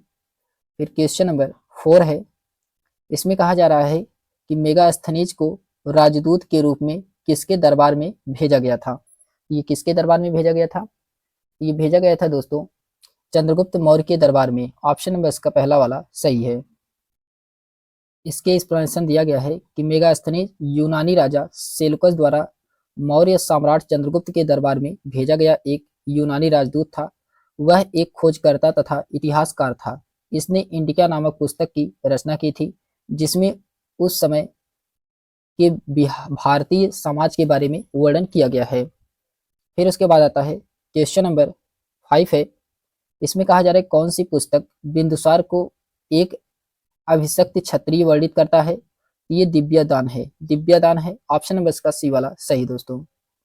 इसके एक्सप्लेनेशन दिया गया है कि दिव्यदान में चंद्रगुप्त के पुत्र बिंबिसार को क्षत्रिय मूर्धभिषिक्त अर्थात अभिषिक्त क्षत्रिय कहा गया है। बिंदुसार जो कि मौर्य साम्राज्य के दूसरे शासक थे, इनका शासनकाल 298 से 273 ईस्वी पूर्व तक रहा। बिंदुसार को अमित्र घात भी कहा गया है। बिंदुसार की रुचि जैन के आजीवक संप्रदाय में थी दोस्तों। फिर क्वेश्चन नंबर 6 है कि मौर्य काल में कंटक शोधक न्यायालय किस प्रकार का न्याय करता था? ये करता था फौजदारी। फौजदारी ऑप्शन नंबर इसका बी वाला सही है। इसके एक्सप्लेनेशन दिया गया है कि मौर्य साम्राज्य में 2 प्रकार के न्यायालय का उल्लेख मिलता है। पहला तो धर्मस्थी है, दूसरा कंटक शोधक है। ये न्यायालय ग्राम संघ और राजा के न्यायालय के अतिरिक्त थे। धर्म अस्थीय ये न्यायालय दीवानी न्यायालय की तरह कार्य करते थे, तो कंटशोधक न्यायालय फौजदारी न्यायालय की तरह कार्य करते थे। फिर इसमें मौर्य काल में समाहर्ता राजस्व विभाग का प्रधान महासंग्राहकर्ता होता था। मौर्य काल में शासकीय भूमि से प्राप्त आय को सीता कहा जाता था। मौर्य काल में शिक्षा का सर्वाधिक प्रसिद्ध केंद्र तक्षशिला था। कौटिल्य का अर्थशास्त्र 15 अधिकरणों में विभाजित था। फिर क्वेश्चन नंबर 7 है कि समाहर्ता कौन था? तो समाहर्ता महासंग्राहक करता था। ऑप्शन नंबर इसका पहला वाला सही है। फिर उसके बाद आता है क्वेश्चन नंबर 8 है कि मौर्य काल में शासकीय भूमि से प्राप्त आय को क्या कहा जाता था? तो सीता कहा जाता था। ऑप्शन नंबर इसका डी वाला सही है। फिर क्वेश्चन नंबर 9 है कि मौर्य काल में शिक्षा का सर्वाधिक प्रसिद्ध केंद्र कौन सा था? तो तक्षशिला था। ऑप्शन नंबर इसका सी वाला सही है, तक्षशिला इसका राइट आंसर होगा। फिर कौटिल्य के अर्थशास्त्र कितने अधिकरणों में विभाजित था? ये 15। ऑप्शन नंबर इसका डी वाला सही दोस्तों। फिर क्वेश्चन नंबर 11 है कि किस शिलालेख में अशोक ने त्रिरत्न में अपना विश्वास प्रकट किया था? ये था दोस्तों भाब्रू शिलालेख। ऑप्शन नंबर इसका डी वाला सही है। फिर इसके एक्सप्लेनेशन दिया गया है कि सम्राट के भाब्रू शिलालेख को जयपुर के निकट विराटनगर से खोजा गया, जिसमें अशोक के द्वारा बौद्ध धर्म के त्रिरत्न बौद्ध धम्म संघ में अपनी आस्था व विश्वास प्रकट किया था। इसी अभिलेख में अशोक स्वयं को मगध का राजा एवं मगध धीराज कहता है। सौगौरा अभिलेख में अकाल का उल्लेख मिलता है। अशोक के 13वें शिलालेख में कलिंग विजय का वर्णन मिलता है। सामान्यतः अशोक ने अपने अभिलेख में प्रियदर्शी नाम से जाना जाता है। अशोक के शिलालेखों को सर्वप्रथम जेम्स प्रिंसेप ने पढ़ा था। शिलालेखों के प्राकृत भाषा में पाए गए थे। फिर उसके बाद आता है दोस्तों क्वेश्चन नंबर 12 है कि वह स्तंभ जिसमें अशोक ने स्वयं को मगध का सम्राट बताया था, ये भाब्रू स्तंभ। ऑप्शन नंबर इसका डी वाला सही है। फिर उसके बाद आता है क्वेश्चन नंबर 13 है कि अशोक के शिलालेख में प्रयुक्त भाषा है, तो ये कौन सी है? प्राकृत। ऑप्शन नंबर इसका बी वाला सही है। फिर क्वेश्चन नंबर 14 है दोस्तों कि अशोक के ब्राह्मणी अभिलेखों को सर्वप्रथम किसने पढ़ा था? तो ये प्रिंसेप के द्वारा पढ़ा गया था। ऑप्शन नंबर इसका ए वाला सही है। फिर क्वेश्चन नंबर 15 है कि अपने शिलालेखों में अशोक सामान्यतः किस नाम से जाना जाता है? ये प्रियदर्शी। ऑप्शन नंबर इसका बी वाला सही दोस्तों। क्वेश्चन नंबर 16 है कि किस अभिलेख में कलिंग विजय का वर्णन है? तो यह है दोस्तों कलिंग विजय का वर्णन किसमें है? तो इसका राइट आंसर होगा ऑप्शन नंबर इसका ई वाला सही है। कलिंग विजय का वर्णन ये 13वें शिलालेख में मिलता है। फिर उसके बाद आता है क्वेश्चन नंबर 17 है दोस्तों कि अशोक के किस अभिलेख में अकाल दुर्भिक्ष का उल्लेख किया गया है? ये सौगौरा अभिलेख में। ऑप्शन नंबर इसका पहला वाला सही दोस्तों। फिर उसके बाद आता है क्वेश्चन नंबर 18 है कि भारत में पहले साम्राज्य की स्थापना किस शासक के द्वारा की गई थी? ये चंद्रगुप्त मौर्य के द्वारा किया गया था। ऑप्शन नंबर इसका ए वाला सही दोस्तों। फिर उसके बाद आता है इसके एक्सप्लेनेशन दिया गया है कि चंद्रगुप्त मौर्य भारत के महान सम्राट थे। इन्होंने मौर्य साम्राज्य की स्थापना 323 ईसा पूर्व में की थी। चंद्रगुप्त मौर्य सुदूर दक्षिण को छोड़कर पूरे भारत में को एक साम्राज्य के अधीन में लाने में सफल रहे। तमिल ग्रंथ अहनूनूर अथवा नूर नानूर में चंद्रगुप्त के दक्षिण विजय का वर्णन मिलता है। चंद्रगुप्त मौर्य का महत्वपूर्ण युद्ध घनानंद के साथ उत्तराधिकार के लिए हुआ था। चंद्रगुप्त के शत्रु के विरुद्ध चाणक्य की कूटनीति रणनीतियों का वर्णन विशाखदत्त के द्वारा रचित मुद्रा राक्षस में मिलता है।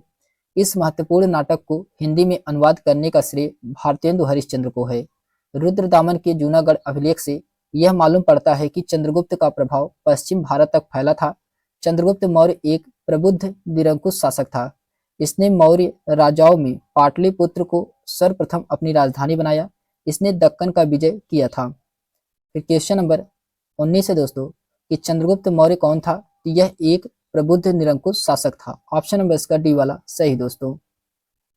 फिर क्वेश्चन नंबर 20 है कि प्रसिद्ध ग्रंथ मुद्रा राक्षस के लेखक कौन थे? ये विशाख दत्त थे। कौन थे? विशाख दत्त थे। ऑप्शन नंबर इसका ए वाला सही दोस्तों। क्वेश्चन नंबर 21 है कि किस अभिलेख में यह साबित होता है कि चंद्रगुप्त का प्रभाव पश्चिमी भारत तक फैला हुआ था? ये रुद्रदामन का जूनागढ़ अभिलेख में। ऑप्शन नंबर इसका सी वाला सही है। फिर उसके बाद आता है क्वेश्चन नंबर 22 है कि पाटलिपुत्र को किस शासक ने सर्वप्रथम अपनी राजधानी बनाई थी? ये चंद्रगुप्त मौर्य के द्वारा बनाया गया था। ऑप्शन नंबर इसका ए वाला सही है। क्वेश्चन नंबर 23 है दोस्तों कि निम्नलिखित में से किस मौर्य राजा ने दक्कन की विजय की थी? ये चंद्रगुप्त के द्वारा किया गया था। ऑप्शन नंबर इसका बी वाला सही दोस्तों। क्वेश्चन नंबर 24 है कि जिसके ग्रंथ में चंद्रगुप्त मौर्य का विशिष्ट रूप से वर्णन हुआ है वे विशाख दत्त थे। ऑप्शन नंबर इसका सी वाला सही दोस्तों। फिर उसके बाद आता है क्वेश्चन नंबर 25 है कि कौटिल्य अथवा चाणक्य किस सम्राट का प्रधानमंत्री था? ये था दोस्तों चंद्रगुप्त मौर्य का। ऑप्शन नंबर इसका ए वाला सही दोस्तों। चंद्रगुप्त मौर्य इसका राइट आंसर होगा। फिर इसके एक्सप्लेनेशन दिया गया दोस्तों कि कौटिल्य अथवा चाणक्य मौर्य साम्राज्य के संस्थापक चंद्रगुप्त मौर्य का प्रधानमंत्री और पुरोहित था। पुरोहित प्रमुख धर्माधिकारी होते थे। चंद्रगुप्त मौर्य के समय ये दोनों विभाग कौटिल्य के ही अधीन था। कौटिल्य को भारत का मैकियावेली भी कहा जाता है। कौटिल्य ने अर्थशास्त्र नामक प्रसिद्ध ग्रंथ की रचना की थी जो कि राजनीतिक शास्त्र से संबंधित है। फिर उसके बाद आता है चंद्रगुप्त मौर्य ने सेलुकस को बख्शीश यानी कि उपहार के रूप में 500 युद्धक हाथी दिया था। नंद वंश के पश्चात मगध पर मौर्य वंश का शासन स्थापित हुआ। विलियम जोन्स ने सेंड्रोकोटस की पहचान चंद्रगुप्त मौर्य से किया था। फिर क्वेश्चन नंबर 26 है दोस्तों कि अर्थशास्त्र नामक पुस्तक के लेखक कौन थे? तो ये कौटिल्य हैं। अर्थशास्त्र नामक पुस्तक के लेखक कौन है? तो ये कौटिल्य हैं दोस्तों। ऑप्शन नंबर इसका बी वाला सही है। फिर उसके बाद आता है क्वेश्चन नंबर 27 है कि कौटिल्य के अर्थशास्त्र में किस पहलू पर प्रकाश डाला गया है? ये राजनीतिक नीतियों पर। ऑप्शन नंबर इसका बी वाला सही दोस्तों। फिर क्वेश्चन नंबर 28 है कि नंद वंश के पश्चात मगध पर किस राजवंश ने शासन किया था? तो ये मौर्य वंश ने। ऑप्शन नंबर इसका ए वाला सही दोस्तों। फिर क्वेश्चन नंबर 29 है कि सेंड्रोकोटस ने चंद्रगुप्त मौर्य की पहचान किससे की थी? तो विलियम्स जोन्स ने किया था। ऑप्शन नंबर इसका पहला वाला सही दोस्तों। फिर क्वेश्चन नंबर 30 है कि कौटिल्य की पुस्तक अर्थशास्त्र किस भाषा पर आधारित है? यह दोस्तों शासन कला के सिद्धांत और अभ्यास पर। ऑप्शन नंबर इसका बी वाला राइट आंसर होगा। फिर क्वेश्चन नंबर 31 है कि चंद्रगुप्त मौर्य ने सेलुकस को बख्शीश के रूप में क्या दिया था? तो 500 युद्धक हाथी दिए थे। ऑप्शन नंबर इसका पहला वाला सही दोस्तों। फिर क्वेश्चन नंबर 32 है कि मेगास्थनीज दूत था। ये सेलुकस का। ऑप्शन नंबर इसका ए वाला राइट आंसर होगा। इसके एक्सप्लेनेशन दिया गया दोस्तों कि मेगास्थनीज सेलुकस निकेटर का राजदूत था जो मौर्य वंश के शासक चंद्रगुप्त मौर्य के शासनकाल में भारत आया था। इसके द्वारा रचित इंडिका पुस्तक में मौर्य युगीन समाज एवं संस्कृति का विवरण मिलता है। मेगास्थनीज ने इंडिका नामक पुस्तक में पाटलिपुत्र नगर प्रशासन के उल्लेख किया है। इसके साथ ही इसमें मौर्य समाज का 7 वर्गों में विभाजन या वर्णन मिलता है। क्वेश्चन नंबर 33 है दोस्तों कि वह स्रोत जिसमें पाटलिपुत्र के प्रशासन का वर्णन उपलब्ध है वह है दोस्तों इंडिका। ऑप्शन नंबर इसका डी वाला राइट। ऑप्शन नंबर इसका सी वाला सही दोस्तों। फिर उसके बाद आता है इसके एक्सप्लेनेशन दिया गया दोस्तों कि क्वेश्चन नंबर 34 है कि मौर्य समाज का 7 वर्गों में विभाजन का विशेष रूप से उल्लेखित किया गया है। ये किया गया दोस्तों मेगास्थनीज की पुस्तक इंडिका में। ऑप्शन नंबर इसका डी वाला राइट आंसर होगा दोस्तों। मेगास्थनीज की पुस्तक इंडिका में। फिर उसके बाद आता है क्वेश्चन नंबर 35 है कि इंडिका का लेखक कौन है? तो मेगास्थनीज है दोस्तों। इंडिका के लेखक कौन है? मेगास्थनीज है। ऑप्शन नंबर इसका बी वाला सही है। क्वेश्चन नंबर 36 है कि अशोक के धम्म का मूल संदेश क्या था? तो अशोक के धम्म का मूल संदेश था दोस्तों राजा के प्रति वफादारी, बड़ों का सम्मान करना, शांति एवं अहिंसा और धार्मिक सहनशीलता। ये सभी थे दोस्तों। ऑप्शन नंबर इसका ई वाला राइट आंसर होगा। उपरोक्त में से एक से अधिक। फिर इसके एक्सप्लेनेशन दिया गया दोस्तों कि अशोक के धम्म में राजा के प्रति वफादारी, बड़ों का सम्मान, धार्मिक सहनशीलता तथा शांति एवं अहिंसा के विचार परिलक्षित होते हैं। इतिहास में अशोक की प्रसिद्ध कारण उसका धम्म है जिसको अशोक ने अपने दूसरे तथा 7वें स्तंभ लेख में इस प्रकार वर्णित किया है। धम्म है साधुता, बहुत कल्याणकारी, अच्छे कार्य करना, पाप रहित होना, मृदुता, दूसरों के प्रति व्यवहार में उदारता, दया, दान, सुचिता। अशोक ने अपने 12वें शिलालेख में धम्म की सार वृद्धि पर जोर दिया है। फिर इसके बाद आता है, इसमें दिया गया है कि सम्राट अशोक चंद्रगुप्त मौर्य का पौत्र था। अशोक की रानी का नाम कारुवकी उसके अभिलेख में मिलता है। अशोक के ही प्रयास से बौद्ध धर्म एक वैश्विक धर्म बना है। अशोक के साम्राज्य में श्रीलंका शामिल नहीं था। अशोक के शासनकाल में बौद्ध सभा पाटलिपुत्र में आयोजित की गई थी। अशोक ने कलिंग पर आक्रमण करके उसे विजित किया था। मौर्य साम्राज्य के पतन के लिए आर्थिक कारण को डी कौशाम्बी ने प्रतिपादित किया है दोस्तों। फिर क्वेश्चन नंबर 37 है कि सम्राट अशोक चंद्रगुप्त क्या था? ये पौत्र था। ऑप्शन नंबर इसका बी वाला राइट आंसर होगा दोस्तों। तो सम्राट अशोक चंद्रगुप्त का क्या था? तो पौत्र था। क्वेश्चन नंबर 38 है कि निम्नलिखित में से कौन मौर्य शासक अशोक की रानी थी? ये थी दोस्तों कारुवाकी। ऑप्शन नंबर इसका बी वाला सही है। फिर क्वेश्चन नंबर 39 है कि निम्न में से किसके प्रयास से बौद्ध एक वैश्विक धर्म बना? ये अशोक के। ऑप्शन नंबर इसका बी वाला सही दोस्तों। फिर क्वेश्चन नंबर 40 है कि निम्नलिखित में से कौन सा क्षेत्र अशोक के साम्राज्य में सम्मिलित नहीं था? ये था दोस्तों श्रीलंका। ऑप्शन नंबर इसका सी वाला सही है। फिर क्वेश्चन नंबर 41 है कि अशोक के शासनकाल में बौद्ध सभा किस नगर में आयोजित की गई थी? ये पाटलिपुत्र में। ऑप्शन नंबर इसका बी वाला सही दोस्तों, पाटलिपुत्र इसका राइट आंसर होगा। क्वेश्चन नंबर 42 है कि अशोक ने किस राज्य पर आक्रमण किया था? ये कलिंग पे किया था। ऑप्शन नंबर इसका सी वाला सही दोस्तों। फिर क्वेश्चन नंबर 43 है कि अशोक के नीति के आर्थिक परिणामों के कारण ही मौर्य साम्राज्य का पतन अधिकांशतः उचित था। इस तथ्य में किसने विश्वास किया था? ये विश्वास किया था दोस्तों किसके द्वारा? तो उपरोक्त में से कोई नहीं। ऑप्शन नंबर इसका ई वाला सही है। फिर क्वेश्चन नंबर 44 है कि सबसे अंत में कौन सी घटना घटी हुई थी? तो अशोक के कलिंग का विजय। ऑप्शन नंबर इसका डी वाला सही दोस्तों। इसके एक्सप्लेनेशन दिया गया है कि अशोक के कलिंग की विजय घटना सबसे अंत में घटित हुई थी। क्वेश्चन नंबर 45 है कि अंतिम मौर्य सम्राट था तो कौन था? बृहद्रथ। ऑप्शन नंबर इसका डी वाला सही दोस्तों। अंतिम मौर्य सम्राट कौन था? तो बृहद्रथ था। अच्छा, इसके एक्सप्लेनेशन दिया गया दोस्तों कि अंतिम मौर्य सम्राट बृहद्रथ था। बृहद्रथ की हत्या इसके सेनापति पुष्यमित्र शुंग के द्वारा 184 ईसा पूर्व में की गई थी। पुष्यमित्र शुंग ने एक राजवंश की स्थापना की जिसे शुंग वंश के नाम से जाना जाता है। पुष्यमित्र शुंग कट्टर ब्राह्मणवादी था तथा इसने 2 अश्व यज्ञ किए। अश्व यज्ञों के पुरोहित पतंजलि थे जिन्होंने महाभाष्य की रचना की थी। अर्थशास्त्र के अनुसार सीता भूमि जनजातियों द्वारा जोती जाने वाली भूमि होती थी। फिर क्वेश्चन नंबर 46 है दोस्तों कि अर्थशास्त्र के अनुसार सीता भूमि का अभिप्राय क्या था? ये जनजातियों द्वारा जोती जाने वाली भूमि थी। ऑप्शन नंबर इसका सी वाला सही दोस्तों। फिर क्वेश्चन नंबर 47 है कि मौर्य वंश के पश्चात किस वंश का राज्य स्थापित हुआ था? ये शुंग वंश का। ऑप्शन नंबर इसका डी वाला सही दोस्तों। इसके एक्सप्लेनेशन दिया गया है कि पुष्यमित्र शुंग ने अंतिम मौर्य सम्राट बृहद्रथ की हत्या करके शुंग वंश की स्थापना की थी। पुष्यमित्र शुंग मौर्य का सेनापति था तथा शुंग वंश ने लगभग 112 वर्षों तक शासन किया था। पुष्यमित्र शुंग के विषय में जानकारी इसके अयोध्या अभिलेख से प्राप्त होती है जो इसके राज्यपाल धनदेव से संबंधित है। शुंग वंश के बाद कौरव वंश का शासन स्थापित हुआ। गौतमी पुत्र सतकर्णी सातवाहन वंश का एक महत्वपूर्ण शासक था। फिर क्वेश्चन नंबर 48 है दोस्तों कि गौतमी पुत्र सतकर्णी का संबंध किस राजवंश से था?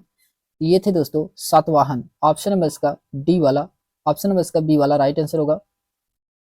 क्वेश्चन नंबर 49 है दोस्तों कि शुंग वंश के बाद किस वंश ने भारत पर राज किया था? ये कंडव वंश ने किया था। ऑप्शन नंबर इसका सी वाला सही है। फिर क्वेश्चन नंबर 50 है दोस्तों कि कलिंग नरेश खारवेल का संबंध किससे था? तो कलिंग नरेश खारवेल का संबंध किससे था? तो ऑप्शन नंबर इसका ई वाला सही है दोस्तों। तो कलिंग नरेश, कलिंग में सर्वप्रथम प्रथम शताब्दी ईसा पूर्व में चेदी वंश या महामेघवाहन वंश का उदय हुआ। इस राजवंश का संस्थापक महामेघवाहन वंश खारवेल इस वंश का दूसरा तथा महाराजा कुदेव तीसरा शासक था। पातालपुर गुहा लेख का संबंध महाराजा कुदेव से है। कलिंग नरेश खारवेल का ही हाथी गुम्फा अभिलेख जो कि प्राकृत भाषा में लिखा गया है। क्वेश्चन नंबर 51 है दोस्तों कि राजा खारवेल का नाम जुड़ा है ये हाथी गुम्फा लेख के साथ। ऑप्शन नंबर इसका सी वाला सही दोस्तों। फिर क्वेश्चन नंबर 52 है कि कलिंग नरेश खारवेल की हाथी गुम्फा प्रशस्ति किस भाषा में अंकित है। ये प्राकृत भाषा में है। ऑप्शन नंबर इसका पहला वाला सही दोस्तों। ये किस भाषा में है, ये प्राकृत भाषा में है। फिर इसके बाद आता है क्वेश्चन नंबर 53 है कि शक संवत वर्ष में प्रारंभ हुआ था। ये 78 ईस्वी में, 78 ईस्वी में। ऑप्शन नंबर इसका डी वाला राइट आंसर होगा दोस्तों। इसके एक्सप्लेनेशन दिया गया है कि शक संवत भारत का प्राचीन संवत है जो कि 78 ईस्वी से आरंभ होता है। इस संवत का प्रारंभ प्रवर्तक कुषाण शासक कनिष्क था। यह वर्तमान में भारत का राष्ट्रीय संवत है। गौतम बुद्ध को एक देवता का स्थान कनिष्क के ही काल में प्राप्त हुआ है। कला की गंधार शैली कुषाणों के समय में ही फली फूली। सर्वप्रथम भारत में व्यापक पैमाने पर स्वर्ण मुद्रा का प्रचलन बिम कन्फ्यूशियस ने करवाया था। कनिष्क के काल में चतुर्थ बौद्ध संगीति का आयोजन कश्मीर कुंडलवन में किया गया था। फिर उसके बाद आता है दोस्तों क्वेश्चन नंबर 54 है कि निम्नलिखित में से किनको शक संवत की स्थापना का श्रेय दिया जाता है। ये कुषाणों को। ऑप्शन नंबर इसका बी वाला सही दोस्तों, कुषाण इसका राइट आंसर होगा। फिर क्वेश्चन नंबर 55 है कि गौतम बुद्ध को एक देवता का स्थान किस राजा के युग से में प्राप्त हुआ है। ये दोस्तों कनिष्क, कनिष्क ऑप्शन नंबर इसका बी वाला राइट आंसर होगा। फिर क्वेश्चन नंबर 56 है कि इनमें से किसने सर्वप्रथम व्यापक पैमाने पर स्वर्ण मुद्रा का प्रचलन किया था। तो व्यापक पैमाने पर स्वर्ण मुद्रा का प्रचलन ये किसके द्वारा किया गया था दोस्तों, ये बिम कन्फ्यूशियस के द्वारा किया गया था। बिम कन्फ्यूशियस के द्वारा किया गया था। ऑप्शन नंबर इसका सी वाला सही दोस्तों, बिम कन्फ्यूशियस इसका राइट आंसर होगा। फिर क्वेश्चन नंबर 57 है कि कला की गंधार शैली निम्न समय में फली फूली थी।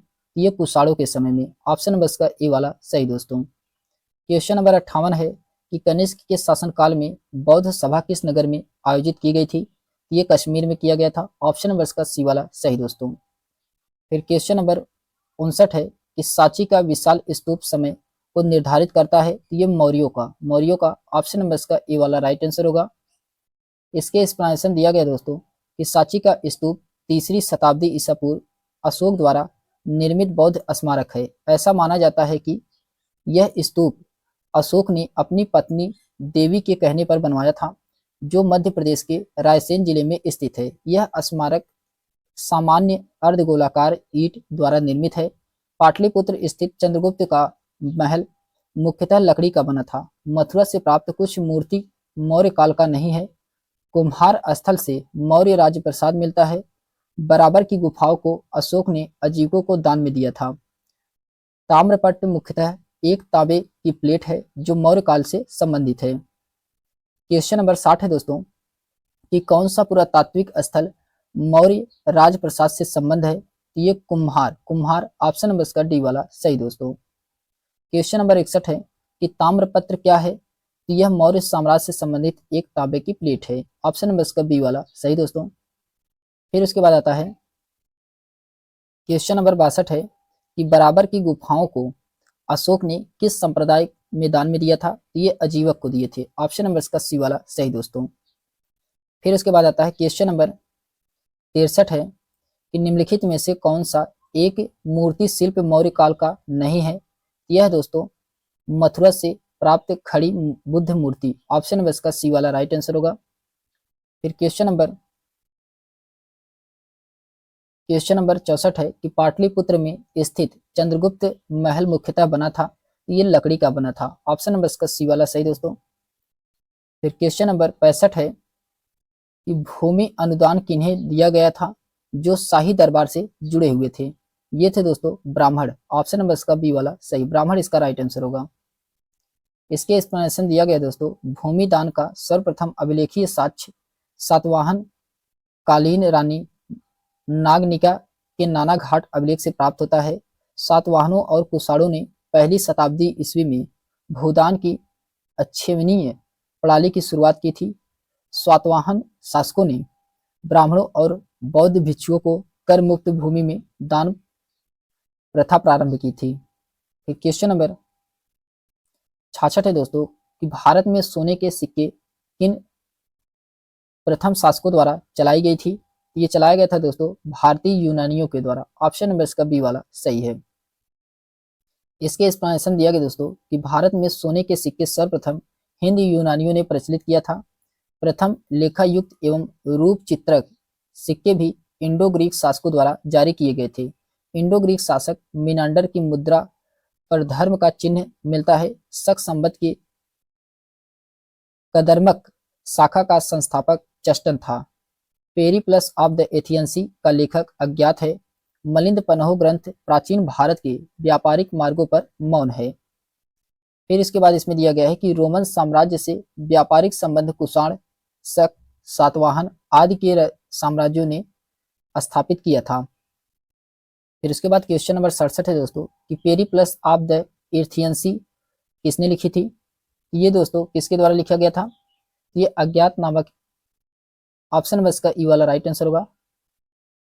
फिर क्वेश्चन नंबर 68 है कि उस स्रोतों का नाम बताएं जो प्राचीन भारत के व्यापारिक मार्ग पर मौन है। तो मलिंद पन्हो ऑप्शन नंबर इसका बी वाला सही दोस्तों। फिर क्वेश्चन नंबर 69 है कि इनमें से कौन सा शक संबत कर्दमक शाखा का संस्थापक था? ये चेस्टन था। ऑप्शन नंबर इसका ए वाला राइट आंसर होगा दोस्तों। क्वेश्चन नंबर 70 है कि रोमन साम्राज्य से व्यापारिक संबंध किसने स्थापित किया था? ये कि कौन किए थे दोस्तों? ऑप्शन नंबर इसका ई वाला राइट आंसर होगा। फिर उसके बाद आता है संगम काल। संगम काल से हम लोग देखते हैं चैप्टर 7 है संगम काल। तो संगम काल में संगम युग में उरैयूर किसके लिए विख्यात था? ये कपास के व्यापार का महत्वपूर्ण केंद्र था। ऑप्शन नंबर इसका बी वाला सही दोस्तों। इसके एक्सप्लेनेशन दिया गया है कि संगम काल में उरैयूर सूती वस्त्र एवं कपास के व्यापार के लिए प्रसिद्ध था। उरैयूर नामक स्थान की चर्चा पेरिप्लस ऑफ द इथियंसी में भी की गई है। मदुरा वस्त्र का उद्योग का प्रमुख केंद्र था। क्वेश्चन नंबर 2 है कि निम्नलिखित में से राजवंशों में किसका लेख संगम साहित्य में नहीं हुआ है? ये कदम्ब का। ऑप्शन नंबर इसका ए वाला राइट आंसर होगा दोस्तों। इसके एक्सप्लेनेशन दिया गया दोस्तों कि संगम साहित्य में केवल चोल, चेर, पांड्य राजाओं का उद्भव हुआ विकास का विवरण प्राप्त होता है। इन राज्यों के विविध राजाओं के शासनकाल का स्पष्ट निर्धारण तिथि न होने पर संगम साहित्य से कृष्णा नदी के दक्षिण में सुदूर प्रायद्वीपी तक राजनीतिक गतिविधियों के पर्याप्त प्रकाश पर पड़ा है। कदम्ब अन्य किसी राजवंश का उल्लेख संगम साहित्य में नहीं है। क्वेश्चन नंबर 3 है कि संगम काल में तमिल में महाभारत किसने लिखी है? ये विल्लुपुतुर ऑप्शन नंबर इसका बी वाला राइट आंसर होगा। इसके एक्सप्लेनेशन दिया गया है दोस्तों कि संगम काल में महाभारत का तमिल अनुवाद विल्लुपुतुर ने किया है। इसके बाद पल्लव काल में पेरुदेवनार ने भारत वेड़ा नामक से महाभारत का तमिल अनुवाद किया है। तेलुगु में महाभारत की रचना नैनियार और तिक्कन ने किया है। फिर उसके बाद आता है नेक्स्ट चैप्टर है चैप्टर नंबर 8 है दोस्तों कि गुप्त काल एवं गुप्तोत्तर काल। गुप्त एवं गुप्तोत्तर काल से देखते हैं क्वेश्चन पूछे गए हैं। तो इसमें पहला क्वेश्चन दिया गया है कि इनमें से किस प्रसिद्ध शासक ने अपनी माता का नाम पर विजयनगर के पास नागलपुरम की एक उपनगरीय बस्ती की स्थापना की थी? ये किसके द्वारा किया गया था? ये कृष्णदेव राय। ऑप्शन नंबर इसका ए वाला राइट आंसर होगा दोस्तों। कृष्णदेव राय इसका राइट आंसर है। इसके एक्सप्लेनेशन दिया गया है कि विजयनगर साम्राज्य के तुलुव वंश के शासक कृष्णदेव राय जो कि 1509 से 29 ईस्वी में अपनी माता के नाम पर विजयनगर के पास नागलपुरम की एक उपनगरीय बस्ती की स्थापना की थी। उल्लेखनीय है कि कृष्णदेव राय को कन्नड़ राज्य में राम रमण तथा आंध्र भोज के नाम से भी जाना जाता है। इनके द्वारा तेलुगु में राजकीय कला पर लिखी गई पुस्तक अमुक्त मालदा बहुत प्रसिद्ध है। फिर क्वेश्चन नंबर 2 है। इसमें कहा जा रहा है कि पंचतंत्र के किसके द्वारा लिखी गई है? ये विष्णु शर्मा के द्वारा। ऑप्शन नंबर इसका सी वाला सही है। पंचतंत्र ये विष्णु शर्मा के द्वारा लिखा गया है। इसके एक्सप्लेनेशन दिया गया है कि पंचतंत्र के रचयिता पंडित विष्णु शर्मा है। पंचतंत्र को नीति कथाओं में प्रथम स्थान प्राप्त है। पंचतंत्र को पंचतंत्र या भागों में बांटा गया है। मित्रभेद, मित्रलाभ, कोकुलियम, लब्ध प्रसारण, अपरिच्छिक कारक, ये जो कि 5 भागों में इसे बांटा गया था। क्वेश्चन नंबर 3 है कि झांसी के पास देवगढ़ का मंदिर और इलाहाबाद के पास गढ़वा मंदिर में बनी मूर्तियों किस कला के महत्वपूर्ण अवशेष है? ये किस कला के महत्वपूर्ण अवशेष है? यह दोस्तों गुप्त कला के ऑप्शन नंबर इसका बी वाला राइट आंसर होगा। इसके एक्सप्लेनेशन दिया गया है कि झांसी के पास देवगढ़ का मंदिर और इलाहाबाद जो कि प्रयागराज के पास गढ़वा मंदिर में बनी मूर्ति गुप्त काल की कला के महत्वपूर्ण अवशेष हैं। गुप्त मूर्ति कला में बौद्ध और जैन, हिंदू तीनों धर्म के अतिरिक्त गैर धार्मिक विषयों की मूर्ति भी बनाई गई है। सारनाथ, मथुरा, पाटलिपुत्र गुप्तकालीन मूर्ति कला का प्रमुख केंद्र था। क्वेश्चन नंबर 4 है दोस्तों कि किस गुप्त शासक ने सर्वप्रथम महाराजाधिराज की उपाधि धारण की थी? ये चंद्रगुप्त प्रथम। ऑप्शन नंबर इसका ए वाला, ऑप्शन नंबर इसका सी वाला सही दोस्तों। इसके एक्सप्लेनेशन दिया गया है कि चंद्रगुप्त प्रथम का शासनकाल लगभग 319 ईस्वी से 335 ईस्वी तक था। यह गुप्त वंश का प्रथम शासक था जिसने महाराजाधिराज की उपाधि धारण की थी। क्वेश्चन नंबर 5 है। क्वेश्चन नंबर 5 में कहा जा रहा है कि नालंदा ताम्रलेख में किस गुप्त शासक को परम भागवत कहा गया है? ये कहा गया है दोस्तों समुद्रगुप्त को। ऑप्शन नंबर इसका सी वाला सही, समुद्रगुप्त को कहा गया है। फिर उसके बाद आता है, इसके एक्सप्लेनेशन दिया गया है कि गुप्त वंश के 3 प्रमुख शासकों समुद्रगुप्त, स्कंदगुप्त तथा चंद्रगुप्त द्वितीय ने परम भागवत की उपाधि धारण की थी, परंतु नालंदा ताम्रलेख के अनुसार परम भागवत की उपाधि समुद्रगुप्त ने धारण की थी। समुद्रगुप्त के विजयों की जानकारी इलाहाबाद के प्रयाग प्रशस्ति लेख में मिलती है जो कि गुप्त वंश के सम्राट समुद्रगुप्त के दरबारी कवि हरिसेन द्वारा रचित हैं। समुद्रगुप्त के विजयों से प्रभावित होकर बीमस्टेक ने समुद्रगुप्त को भारत का नेपोलियन कहा है। प्रयाग प्रशस्ति 21वीं पंक्ति में आवर्त के 9 शासकों का वर्णन किया गया है। क्वेश्चन नंबर 6 है दोस्तों कि प्राचीन भारत का नेपोलियन किसे कहा जाता है? तो प्राचीन भारत का नेपोलियन ये समुद्रगुप्त को कहा जाता है। ऑप्शन नंबर इसका डी वाला राइट आंसर होगा दोस्तों। फिर क्वेश्चन नंबर 7 है कि इलाहाबाद स्तंभ लेख की 21वीं पंक्ति में आर्यावर्त के कितने शासकों का जिक्र है? तो इसमें है दोस्तों 9 शासक। ऑप्शन नंबर इसका डी वाला सही है। फिर क्वेश्चन नंबर 8 है दोस्तों कि प्रसिद्ध इलाहाबाद प्रयाग प्रशस्ति का लेखक कौन है? तो इसके लेखक हरिसेन है। ऑप्शन नंबर इसका बी वाला राइट आंसर होगा। क्वेश्चन नंबर 9 है दोस्तों कि समुद्रगुप्त के विजयों का उल्लेख किसमें मिलता है? इलाहाबाद के अभिलेख में या प्रयाग प्रशस्ति के अभिलेख में। ऑप्शन नंबर इसका डी वाला राइट आंसर होगा दोस्तों। क्वेश्चन नंबर 10 है कि किस वंश ने सबसे अधिक समय तक शासन किया था?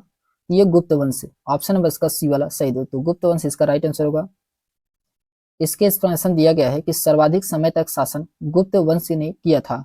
गुप्त वंश का स्थापक श्री गुप्त था। चंद्रगुप्त प्रथम पहला गुप्त शासक था जिसने महाराजाधिराज की उपाधि धारण की थी। इसके द्वारा 319 ईस्वी में गुप्त संवत का प्रचलन करवाया गया था। गुप्त वंश का शासनकाल 275 ईस्वी से 550 ईस्वी तक माना जाता है। गुप्त वंश का प्रथम शासक श्री गुप्त जो कि 275 ईस्वी से 280 ईस्वी और अंतिम शासक विष्णुगुप्त 540 से 550 तक था। गुप्त स्वर्ण मुद्राओं को उनके अभिलेख में दीनार कहा गया है। गुप्त शासकों ने मंदिरों और ब्राह्मणों को सबसे अधिक ग्राम अनुदान दिया था। गुप्त काल में भूमि राजस्व की दर उपज 6वां भाग था। नगरों का क्रमिक पतन गुप्त काल के एक महत्वपूर्ण विशेषता थी।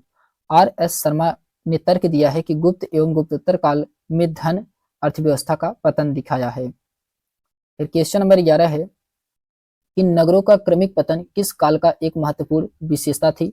ये गुप्त काल का। ऑप्शन नंबर इसका पहला वाला सही है।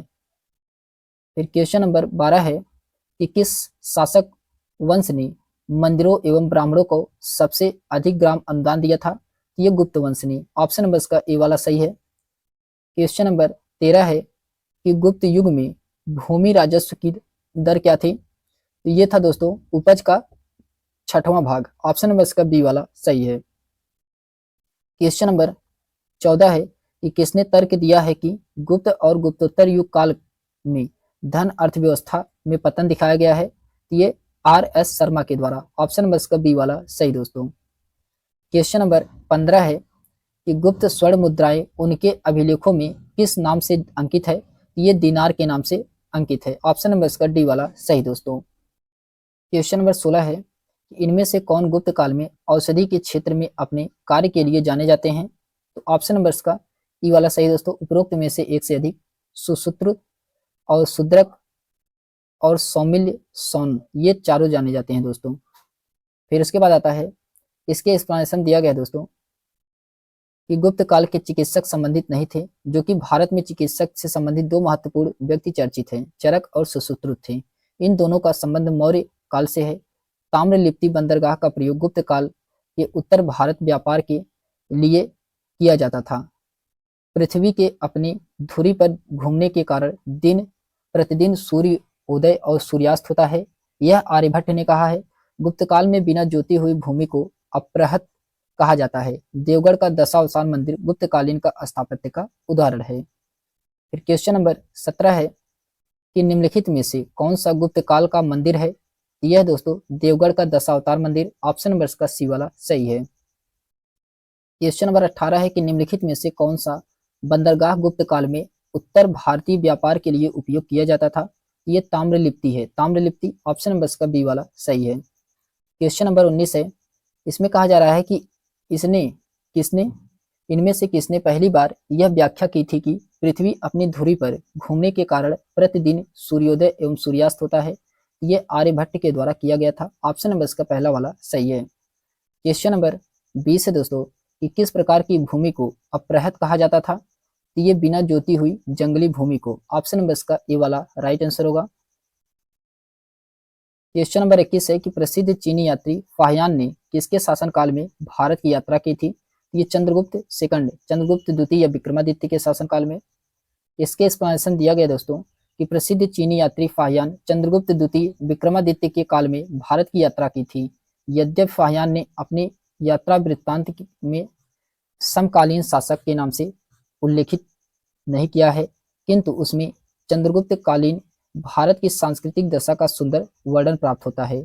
चंद्रगुप्त द्वितीय गुप्त वंश का प्रसिद्ध शासक था। इसने अपने बड़े भाई की हत्या कर सत्ता प्राप्त किया था। शासकों को पराजित करने के कारण इसे सकारी कहा जाता है।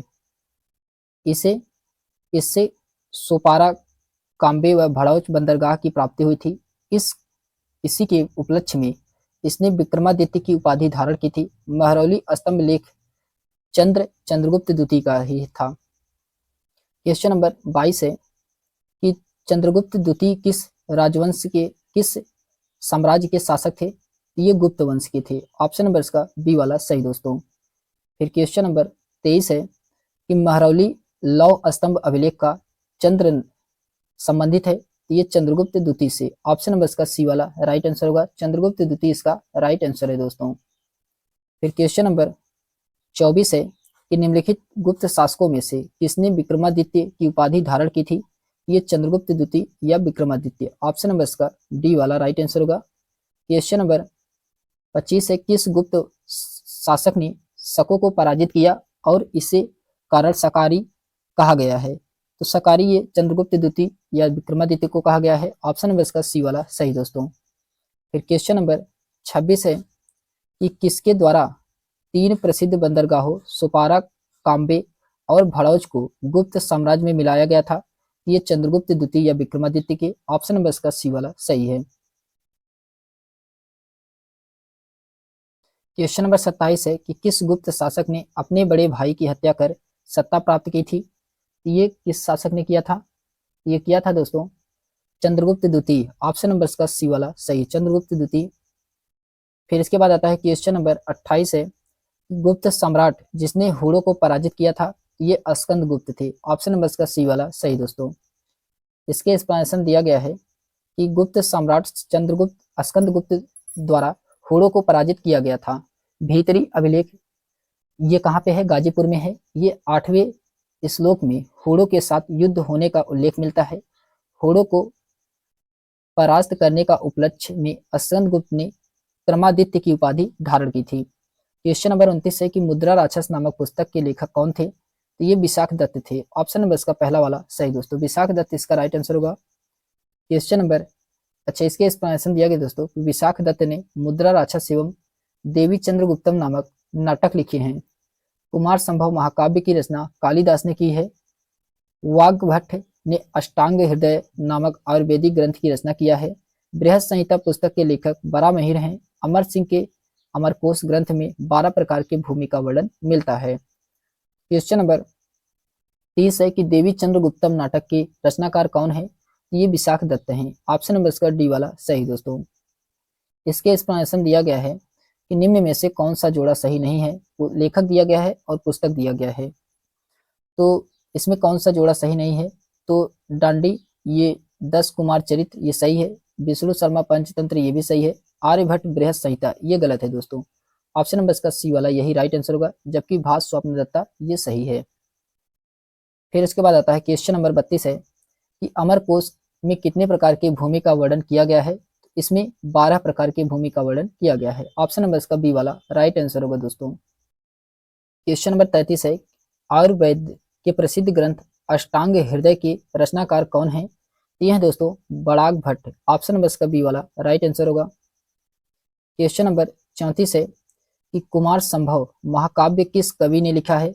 ये कालिदास के द्वारा लिखा गया है। ऑप्शन नंबर इसका डी वाला राइट आंसर होगा। क्वेश्चन नंबर 35 है कि ताम्र लेख दर्शाते हैं कि प्राचीन काल में बिहार के राजाओं का संपर्क था। ये जावा सुमात्रा से। ऑप्शन नंबर इसका डी वाला राइट आंसर होगा। इसके एक्सप्लेनेशन दिया गया दोस्तों कि गुप्त काल के बाद बिहार के साथ समूचे भारतीय क्षेत्र ने व्यापारिक उद्देश्य से दक्षिण पूर्वी एशिया के देशों के साथ अपनी दोस्ती बढ़ाई, जिसमें इंडोनेशिया में स्थित जावा और सुमात्रा द्वीपों का महत्वपूर्ण स्थान है। पाल शासकों विशेषकर देवपाल, जिसके साम्राज्य में बिहार का संपूर्ण भाग था, के काल में शैलेंद्र वंशीय शासक विक्रमशिला विश्वविद्यालय को अनेक गांव में दान दिया था। मिथिला के कर्नाट वंश की स्थापना नान्यदेव ने किया था। इस वंश का अंतिम शासक हरि सिंह थे। क्वेश्चन नंबर 36 है दोस्तों कि कर्नाट वंश का संस्थापक कौन था? ये थे दोस्तों नान्यदेव। ऑप्शन नंबर इसका ए वाला राइट आंसर होगा। फिर क्वेश्चन नंबर 37 है कर्नाट वंश का अंतिम शासक कौन था? ये हरि सिंह थे। ऑप्शन नंबर इसका ए वाला राइट आंसर होगा। क्वेश्चन नंबर 38 है कि नालंदा विश्वविद्यालय की स्थापना का युग क्या है? तो गुप्त वंश इसका राइट आंसर होगा। इसके एक्सप्लेनेशन में दिया गया दोस्तों कि नालंदा, जो कि बिहार प्रांत की राजधानी पटना के दक्षिण में स्थित है, सर्वप्रथम यहाँ एक बौद्ध विहार की स्थापना गुप्त काल में किया गया। इसमें चीनी यात्री वेनसांग लिखता है कि इस वंश का संस्थापक शक्रादित्य था, जिसने बौद्ध धर्म के त्रिरत्न के प्रति महती श्रद्धा के कारण इसकी स्थापना करवाई थी। शक्रादित्य की पहचान कुमारगुप्त प्रथम से की जाती है, जिसकी सुप्रसिद्ध उपाधि महेंद्रादित्य थी। नालंदा विश्वविद्यालय को मुस्लिम आक्रमणकारी बख्तियार खिलजी ने 1202 ईस्वी में नष्ट कर दिया था। क्वेश्चन नंबर 39 है दोस्तों कि नालंदा विश्वविद्यालय के संस्थापक कौन थे? ये कुमारगुप्त थे। ऑप्शन नंबर इसका बी वाला सही है। क्वेश्चन नंबर 40 है कि नालंदा विश्वविद्यालय के विनाश का कारण क्या था? तो मुसलमान। ऑप्शन नंबर इसका ए वाला राइट आंसर होगा दोस्तों।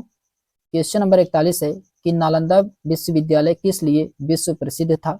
ये बौद्ध धर्म दर्शन के लिए। ऑप्शन नंबर इसका सी वाला राइट आंसर होगा। क्वेश्चन नंबर 42 है कि वेनसांग की भारत यात्रा के समय सूती कपड़ों के उत्पादन के लिए सबसे प्रसिद्ध नगर कौन सा था? तो ये मथुरा था दोस्तों। ऑप्शन नंबर इसका बी वाला सही है।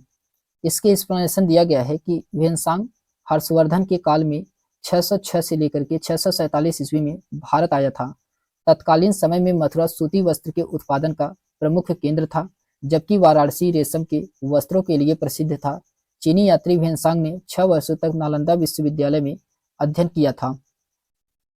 क्वेश्चन नंबर 43 है कि चीनी यात्री वेनसांग ने किस विश्वविद्यालय में अध्ययन किया था? तो ये थे नालंदा। ऑप्शन नंबर इसका डी वाला राइट आंसर होगा दोस्तों। क्वेश्चन नंबर 44 है कि थानेश्वर राजधानी थी। थानेश्वर राजधानी वर्धनों की थी। ऑप्शन नंबर इसका डी वाला राइट आंसर होगा।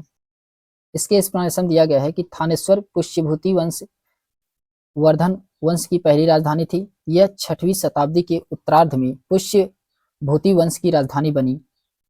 यह आधुनिक दिल्ली तथा प्राचीन इंद्रप्रस्थ नगर के उत्तर में अंबाला एवं करनाल के मध्य स्थित था। हर्षवर्धन के काल में इसका महत्व बढ़ गया। हर्षवर्धन की स्थापना पुष्य भूति ने किया था। हर्षवर्धन के काल में चीनी यात्री वेनसांग 629 से लेकर के 645 ईस्वी तक भारत की यात्रा की थी। हर्षचरित्र की रचना के कबीर दरबारी कवि बाणभट्ट ने किया था। मूलतः प्रतिकूट गांव का रहने वाला था। बाणभट्ट ये कहाँ का था? तो ये प्रतिकूट गांव का। फिर क्वेश्चन नंबर 45 है कि कवि बाणभट्ट निवासी था। ये था दोस्तों उपरोक्त में से कोई नहीं। ऑप्शन नंबर इसका डी वाला राइट आंसर होगा। क्वेश्चन नंबर 46 है कि हर्षचरित्र नामक पुस्तक के लेखक कौन थे? तो ये बाणभट्ट थे। ऑप्शन नंबर इसका बी वाला राइट आंसर होगा दोस्तों। क्वेश्चन नंबर 47 है कि हर्षवर्धन के शासनकाल में किस चीनी यात्री ने भारत की यात्रा की थी? तो ये वेनसांग के द्वारा किया गया था। ऑप्शन नंबर इसका बी वाला राइट आंसर होगा। क्वेश्चन नंबर 48 है दोस्तों कि वर्धन राजवंश की स्थापना किसने की थी? ये पुष्य भूति के द्वारा किया गया था। ऑप्शन नंबर इसका ए वाला राइट आंसर होगा। क्वेश्चन नंबर 49 है दोस्तों कि चीनी यात्री युआन चुआंग भारत कब पहुंचा था? ये 629 में पहुंचा था। ऑप्शन नंबर इसका बी वाला राइट आंसर होगा। क्वेश्चन नंबर 50 है कि निम्नलिखित में से कौन सुमेलित कीजिए कॉलम फर्स्ट और कॉलम सेकंड को। इसमें आपको बताना है कौन सा सही सुमेलित है। तो चंद्रगुप्त फर्स्ट, ये जो कि कुमार देवी समुद्रगुप्त, ये इसका संबंध है प्रयाग शिलालेख से। चंद्रगुप्त द्वितीय का संबंध है ये विक्रमादित्य से, और कुमार गुप्त का महेंद्र दत्त से। तो इसका राइट आंसर क्या होगा? ए का दूसरा सही था, बी का तीसरा, सी का चौथा और डी का पहला सही था। ऑप्शन नंबर इसका ए वाला राइट आंसर होगा दोस्तों। फिर क्वेश्चन नंबर 51 है कि कल्हड़ की पुस्तक का नाम क्या है? तो राज तरंगड़ी है। ऑप्शन नंबर इसका डी वाला सही दोस्तों। इसके एक्सप्लेनेशन दिया गया है कि ऐतिहासिक रचनाओं में सर्वाधिक महत्व कश्मीर की कल्हड़ द्वारा राज तरंगड़ी का है। यह संस्कृत साहित्य में ऐतिहासिक घटनाओं के क्रमबद्ध इतिहास लिखने का प्रथम प्रयास है। कीर्तार्जुनीयम पुस्तक के लेखक 12वीं पल्लव के थे। पूर्व गुप्त काल में शीशे के सिक्के की बड़ी संख्या में सातवाहन द्वारा जारी किए गए थे। क्वेश्चन नंबर 52 है दोस्तों कि पूर्व गुप्त काल में शीशे के सिक्के की एक बड़ी संख्या में जारी किए गए थे, ये सातवाहन के द्वारा। ऑप्शन नंबर इसका पहला वाला सही दोस्तों। फिर क्वेश्चन नंबर 53 है कि कीर्तार्जुनीयम पुस्तक किसने लिखा था?